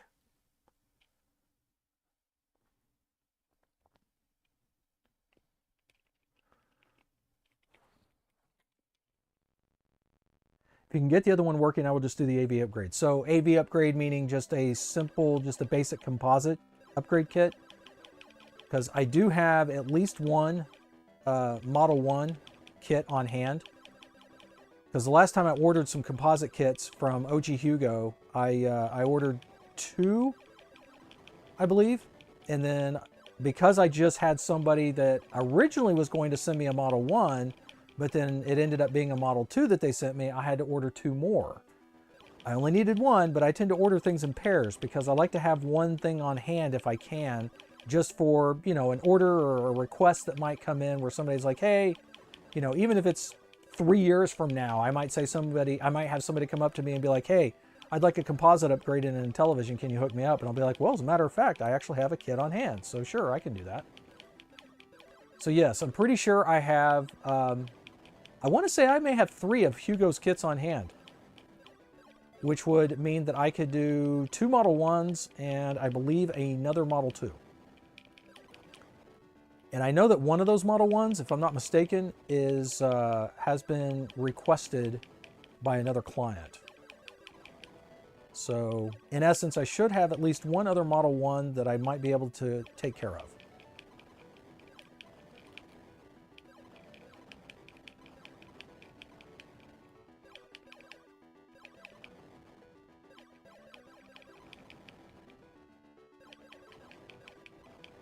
Yeah, I didn't plan on playing Tiger Heli this long, but I don't know that I've ever made it this far. I don't think I have. Okay, somebody just hit me because, oh, well, that's great. Maybe I should just shut up and try to concentrate. I don't think I've ever gotten through all 4 stages of this game. Because I believe it just repeats, so it starts back over at, I don't know, probably stage 1 again or something, and now everybody shoots faster or who knows what.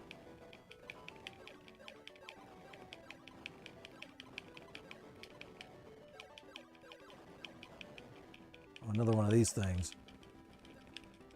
Oh, he didn't die. That's not cool. Oh, no!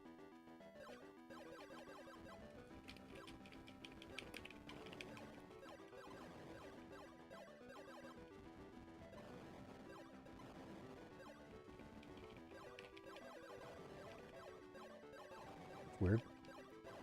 Thought those things would actually blow up. Maybe I just misremembering it. 3 of those. How many helicopters do I even have left? I don't even know.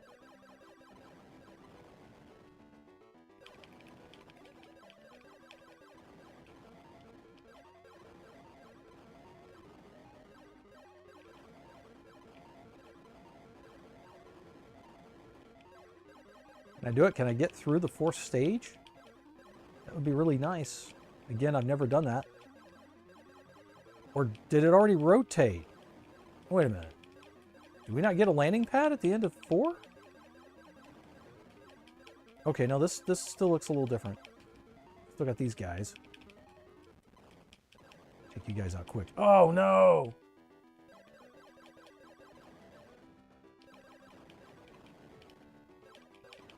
That's not good.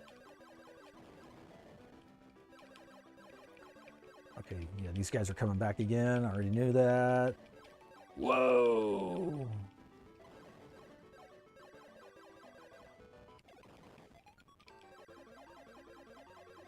I think I just got a free guy. Sounded like I did. I don't know. Maybe not. Whoa, airplanes. Those are actually flying at me. Hey, look at that. It's the landing pad. Did I get through stage 4? Cool. That's my first time getting to stage 4, guys.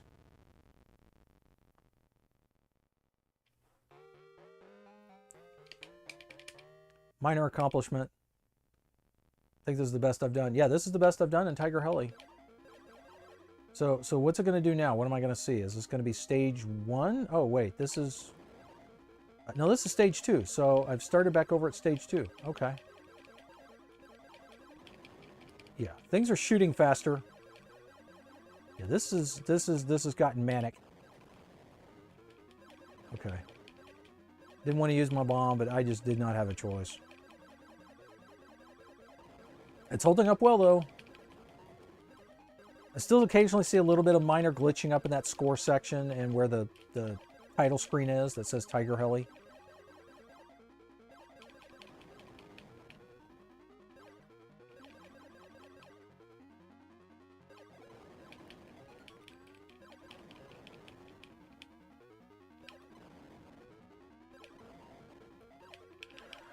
Okay, I'm just gonna have to stop because otherwise I'm just gonna keep playing this game forever and nobody's gonna enjoy that. But everyone got to witness I did it. That's my best run on Tiger Heli so far, and I ended up killing it before I died.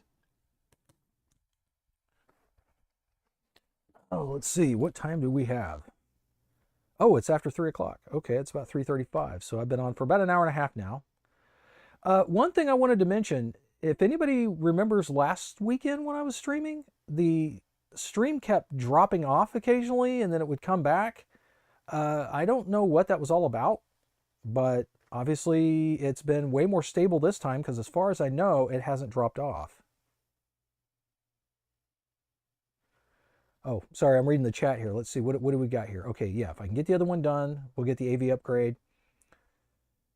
I'm hoping I can get the other one working. If it's one of the more common issues or components that sometimes fails to cause that, then that would be awesome and I could maybe get both consoles up and running. Otherwise, I'm just going to focus on primarily getting the Lumacode installed into the other SVA. So Nick, I assume then that the other SVA is a functioning console?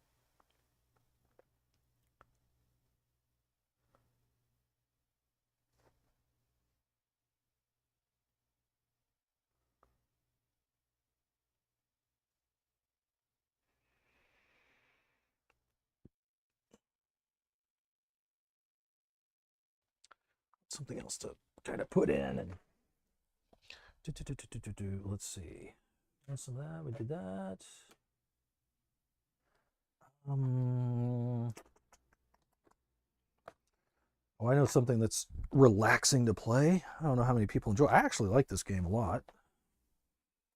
Not everybody does, but I like it. And I don't know that I haven't tested it with this firmware revision yet, so it'll be important to see how it looks and operates. Okay, you are able to play a game on the other SVA. Good to know. Okay, so that's good. And where is... There it is. We want cases swapped since one of the cases is not yellowed while the other one is yellowed. Okay, so the SVA that's working then is basically like an old yeller, and the other one that's not working is more pristine. Understood. Understood. In a situation like that, I know it's a goofy thing and it's like, who really cares? I would only switch the tops because, of course, the serial number sticker information is on the bottom shell. So I would want to try to at least retain that with the actual console. Again, it's not like anybody's going to know, but there it is. Nick, did we also talk about installing a power LED in that SVA? Something makes me think we did.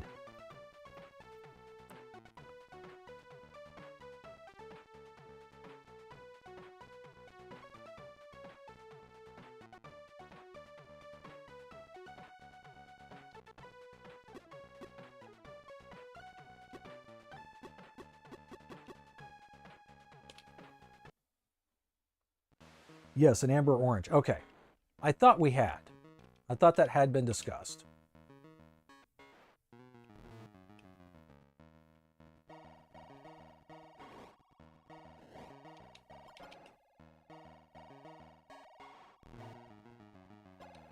This game actually plays a lot better with a 2-button control scheme than I think it has any right to. I was really skeptical when I heard that they were porting this to the 7800, and I was like, but the controls, even with 2 buttons, that's gotta be rough. And it's actually not bad at all. It does work a lot better than I thought it would. Also, this looks good. I don't see any glitching taking place on this. Of course, we're not really doing anything strenuous as far as graphically speaking on the system just yet. That's not gonna work. Come on. Here I was just talking about, oh yeah, controls great, and now I can't even get my controls right. Okay.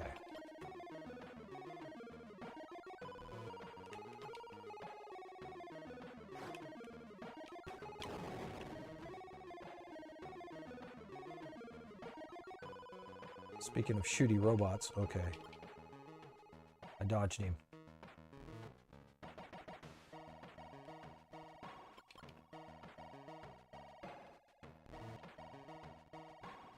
Okay, got my magnet. That is one thing that I do find difficult is being able to use the magnet, because if you're familiar with this game, if you played it on other platforms, it's David Murray's game, this game I think has been ported to just about everything at this point, it seems like. I know there was a 2GS version that was being ported for a while. Don't think it ever happened, which is kind of sad. This would have been cool. I would have liked to have played this on the Apple II. For those that don't know, I recently got an Apple II GS. Actually, I'd had it for a while. I got it as a trade deal for console services, but I hadn't actually done anything with it or tried to fire it up. And then I finally did, and kind of got the bug bit. And that I was like, oh, this is cool. I ended up buying like a RAM expansion for it. I cleaned it up, replaced the capacitors in it. I didn't buy an accelerator or anything like that. That's way beyond my price point for what little I plan to do with it, which is just play games. But yeah, I was pretty impressed. I did get one of the floppy emus for it so that I could load up different disk images and hard drive images to it to load stuff up, which was kind of cool.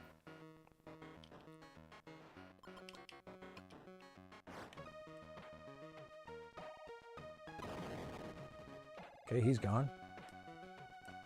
Oh, that's a good point. What does the map look like? That looks good. I don't see any glitching there, although I think the entire game operates in the same mode. I don't think it uses different video modes or anything like that.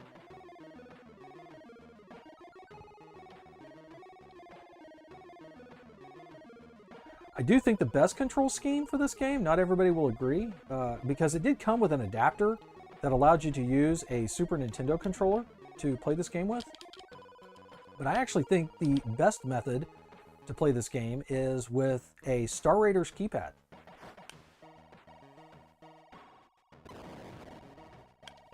And that's because with the keypad, you can more quickly just click a button to just immediately access and use an item instead of having to scroll through it in any way, which is nice.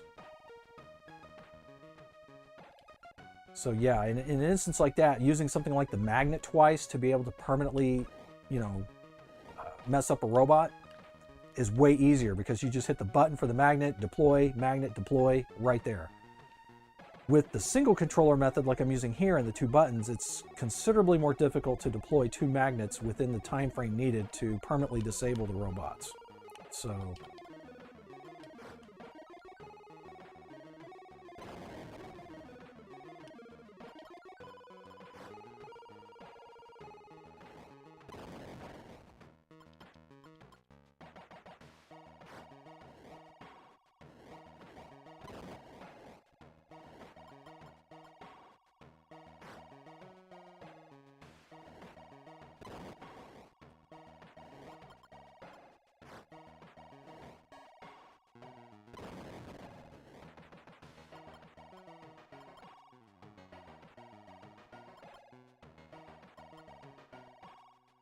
one of these has a med kit somewhere.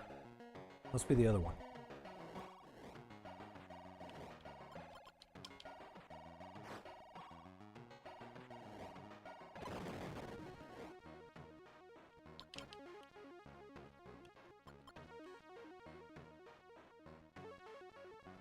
Okay. It is this one. I was just in the wrong spot to search it. There we go. And make sure I took all these guys out. I'm pretty sure I timed it right. Yeah.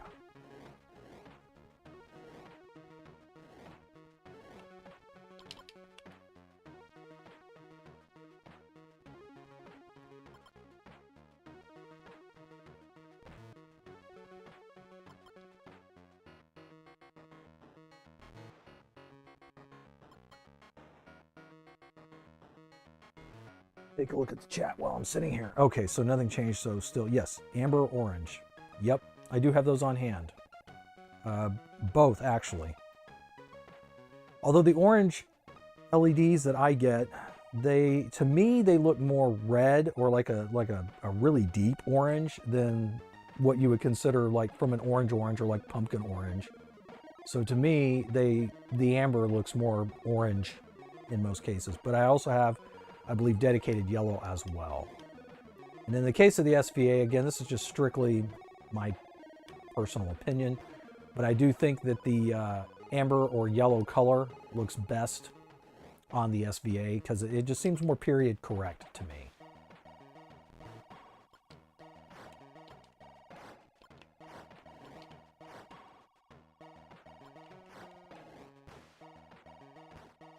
Whichever you think looks the best, I trust your judgment. Well, again, you know, I'm just a normal guy, so, you know, my opinion is just that. It's just my opinion.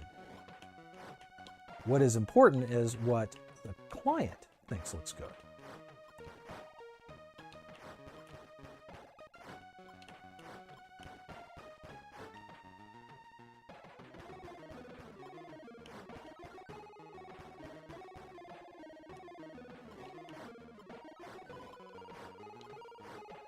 I already kind of messed this up because I usually have a method for trying to trap these guys. And I already goofed it up. Is this where I get the EMP? No, that's my plasma. Is this where I get the EMP? Yes. Like, I know there's an EMP in here somewhere. It's kind of required for one of the robots. Although I like to use it for this guy here too, because of course I get everything set up for him to get crushed in the trash compactor.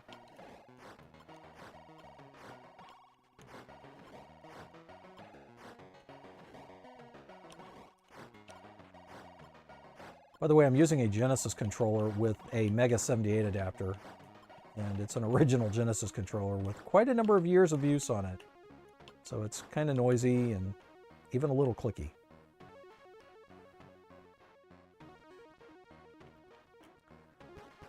Let's see, so need to,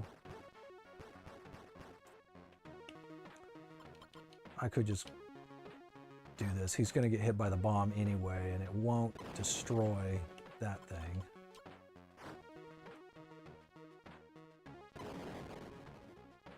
Oh, got that robot. Somehow I missed this guy.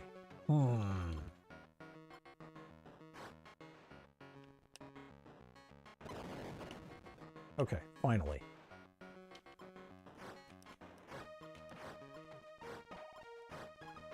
This little obstacle is a nice thing to have because their laser shots can't go through it. And it doesn't get destroyed by bombs, which is nice. Oh, this guy's not going to be fun, though. Let's see. I need to switch to the EMP. And the easiest way to do this is to open the doors, have him just get in the doorway, and then activate the EMP. Problem is, I have to switch to the EMP to use it. So it's not going to do me much good in this case. That did not work. Nope, didn't work. He escaped. That's bad. All right, so now I'm gonna have to use the EMP. Just to pause him. Of course, once the EMP wears off, he's gonna be on the loose. I need to get out of here. There he is. Let's see if I can still lure him in here. I bet you he can still be lured into here and he'll die. You are gone, buddy. Okay. I think the only robot left... Well, there's two robots left. There's the one floating over the swimming pool. That's what the EMP is really for, is for this one here. And you activate it when he's over the water, which will make him fall in the water and short circuit and die. And the last one is up here in what I call the classroom.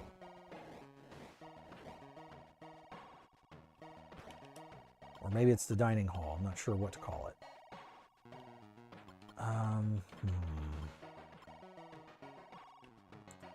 Maybe the easiest way to do this is also to use the EMP like that. Now switch to magnet twice. There we go. I just activated the magnet.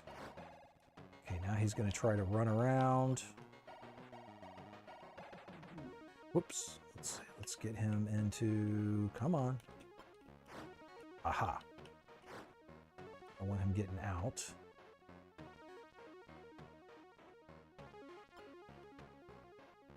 Go up, go up, go up, go up. Go up, you punk. I need you to move up. Move up. You're not supposed to be that smart. That's why I threw magnets on you. Move up. He's not going to move up. He's going to escape. Come back this way. Oh, you're not going down. You're not getting out of here.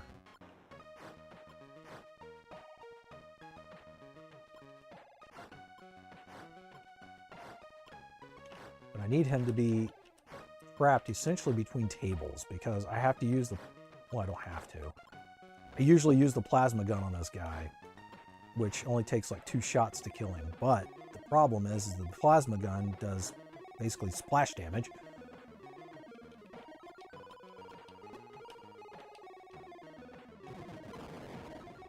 Like that.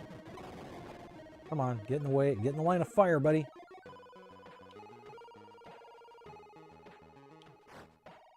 What? Grab the magnet. Didn't mean to do that.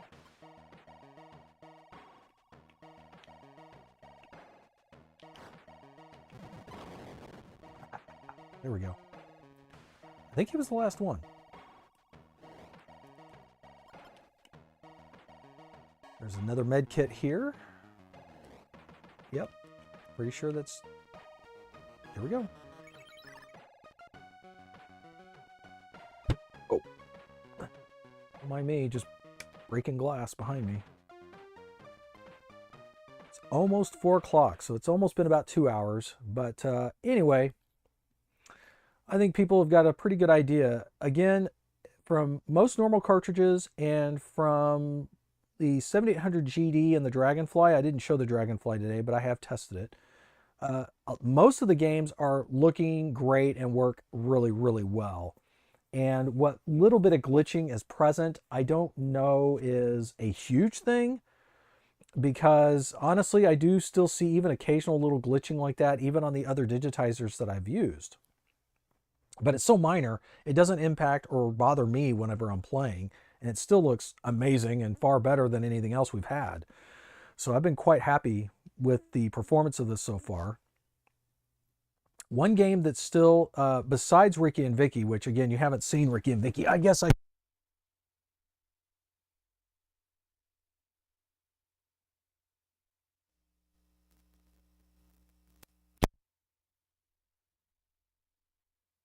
Hopefully I'm talking again. There we go. Sorry, I just disconnected the microphone for a second. That was not on purpose. So let me go ahead and show Rikki and Vikki. Again, the actual cartridge is not working on the 7800, so I can't show you there. But I can load it up on the 7800 game drive, and you can see that it's still not in playable state. But I'm going to load this up for the benefit of for Reinhardt if he happens to watch this later.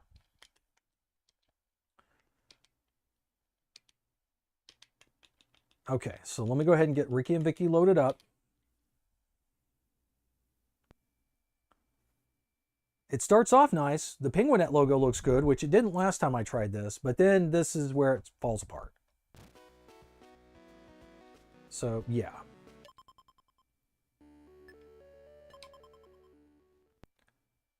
It's too bad, too, because what does show up and what is nice and clear looks really good. But yeah, I think even most of the intro has some graphical glitching on this texting. That looked pretty good. Now there's a little bit of glitch there, as well as those 2 little black flicker lines. Not sure what that's about.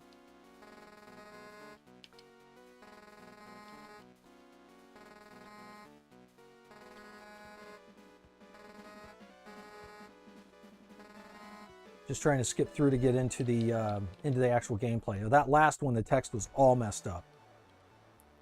And then, yeah, you can see that it's going to be a challenge to try to play this in the current with the results of what we have right now. So I am hoping that Reinhardt can get this taken care of. It's better than it was last week. Well, that wasn't. I don't remember it doing that before, where it was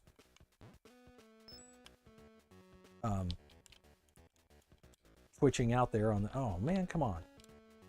There we go. See, moments of greatness like that. You see that screen that was nice and still, it looked good there. And we can kind of get an idea as to how it could look.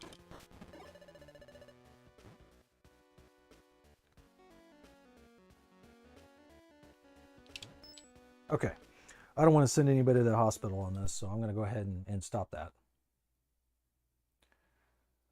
I know a game I have not. I have it on the game drive, but I'm going to get the actual cartridge because I'm just curious if this might look any different. I don't think it will, but as I haven't tested this actual cartridge, I gotta see. I know how this game looks on the game drive, and it's not right.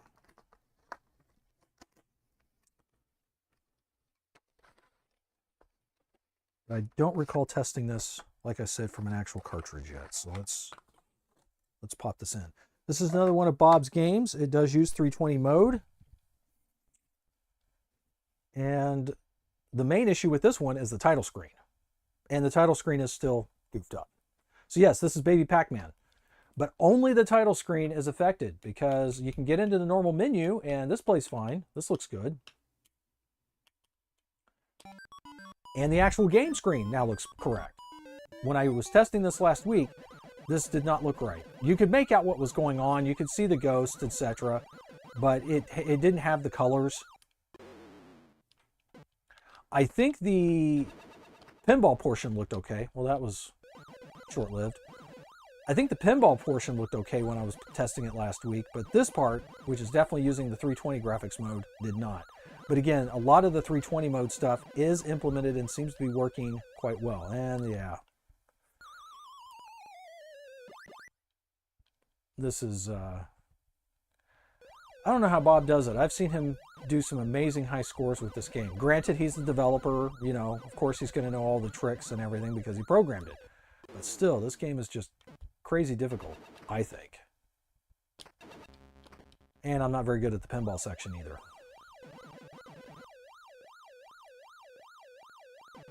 But I did want to show that at least the gameplay on this is looking good and correct now and is being rendered properly through the digitizer, whereas previously it was not.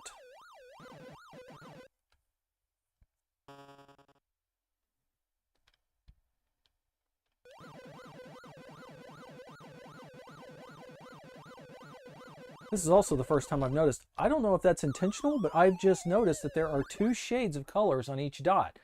This screen here, we've got the white on the right-hand side and the same color of the light blue in the middle of the mazes on the left-hand edge of each dot. I don't think I'd ever noticed that before. So I wonder if that's actually how it's supposed to be. I'm going to guess it is.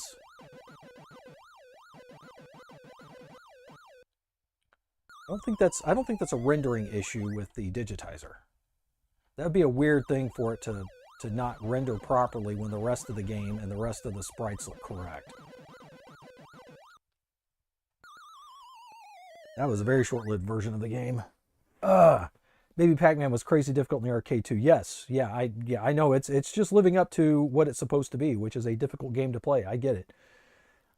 It just would have been nice if it could have been, you know, brought down a little bit for home play. That's where I'm going with that. It would have been nice. Would have made it a little easier, perhaps. There's our fun title screen looking all messed up. Again, I just wanted to see if the actual cartridge looked any different. It doesn't. The 7800 game drive shows the exact same graphical glitching. Identical. So I'm not gonna, there's no point to demonstrate that because I already know what that's gonna look like and you've seen it for yourself.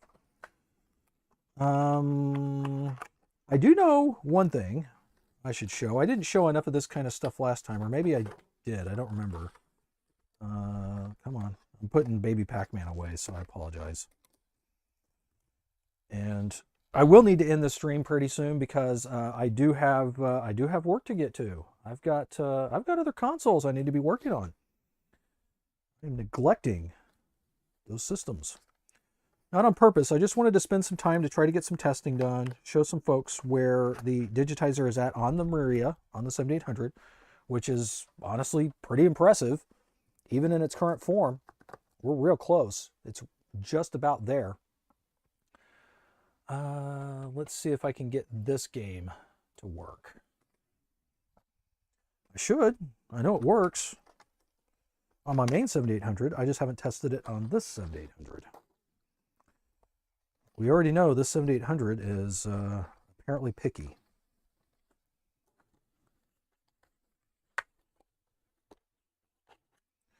This is another game I'm not very good at, and I am going to... Oh, that's right. That's why I couldn't try this last week, because I had issues getting the dust covers to open. Got it. Okay, that time I got it. Cool. Okay, I got to switch profiles. So let me go to recently used, and let's go to the 2600. No gen lock. Good. Here we go.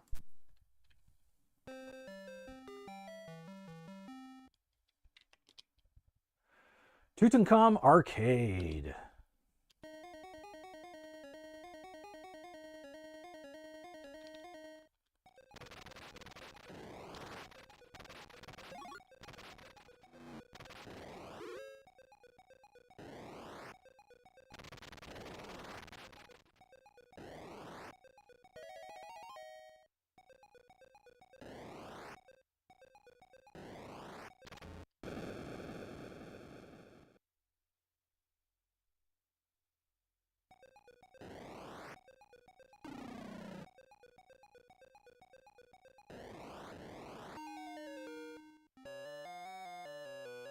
And it's important to try to test these games, John Champo's games, because, you know, just because I think these have extra hardware in them to do the graphics that they do. And it's important to be able to test that with the digitizer. As we can clearly see, this looks good. I don't see any glitching taking place. This looks really good.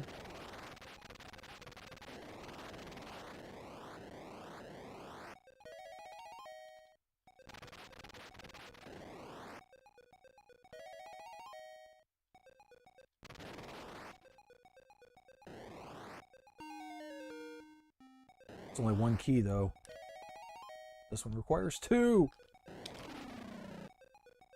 Okay. Didn't have much choice. Just too many enemies. Too much going on.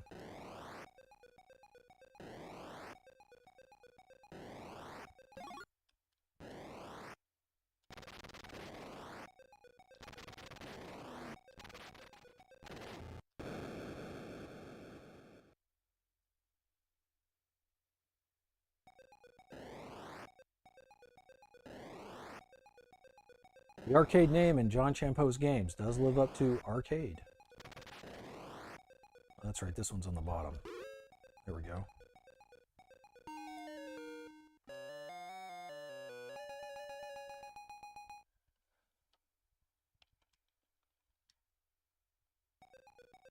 I know I'm in the minority on this one, but I actually was a fan of the original Parker Brothers release of this.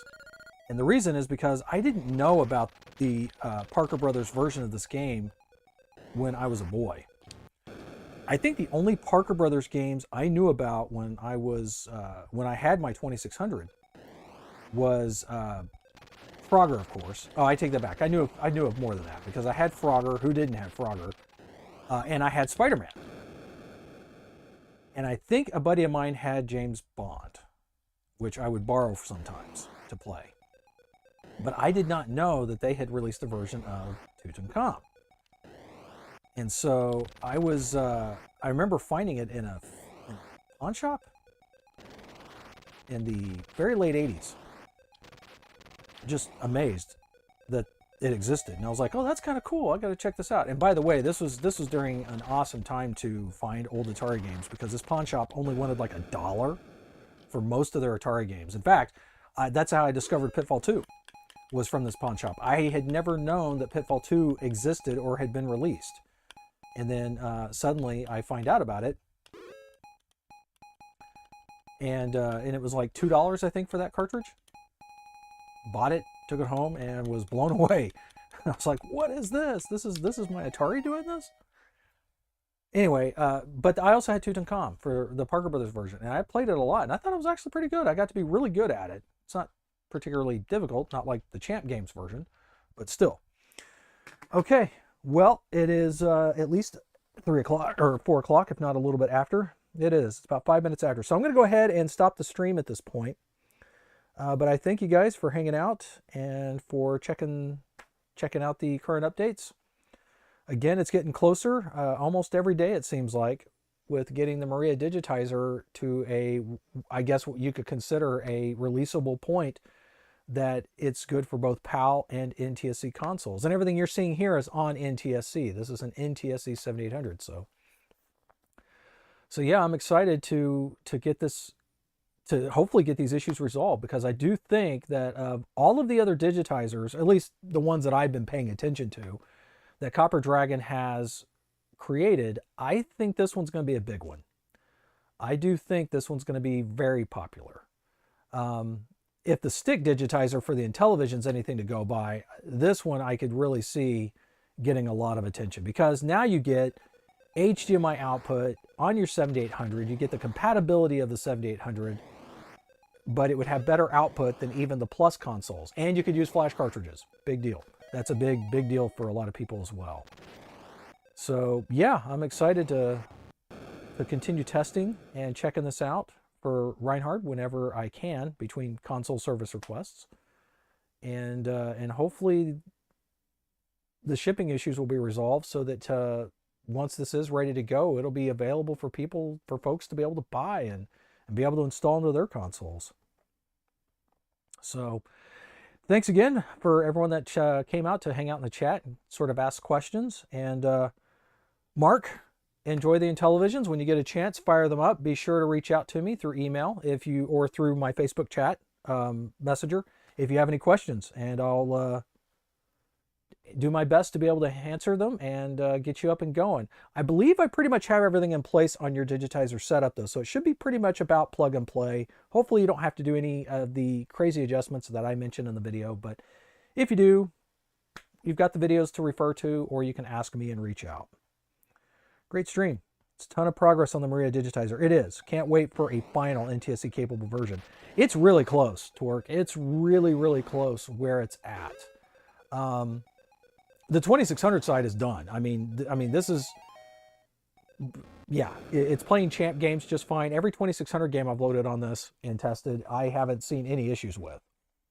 So the 2600 side, I would say, is complete and is every bit as good, if not maybe even perhaps a little bit better than the TIA digitizer. Because again, the TIA digitizer, even the last one that I just installed, which I think was from a recent order, still had the rendering issue on the logs in Frogger, where the entire center of the log is missing. You can still jump there, but it's missing.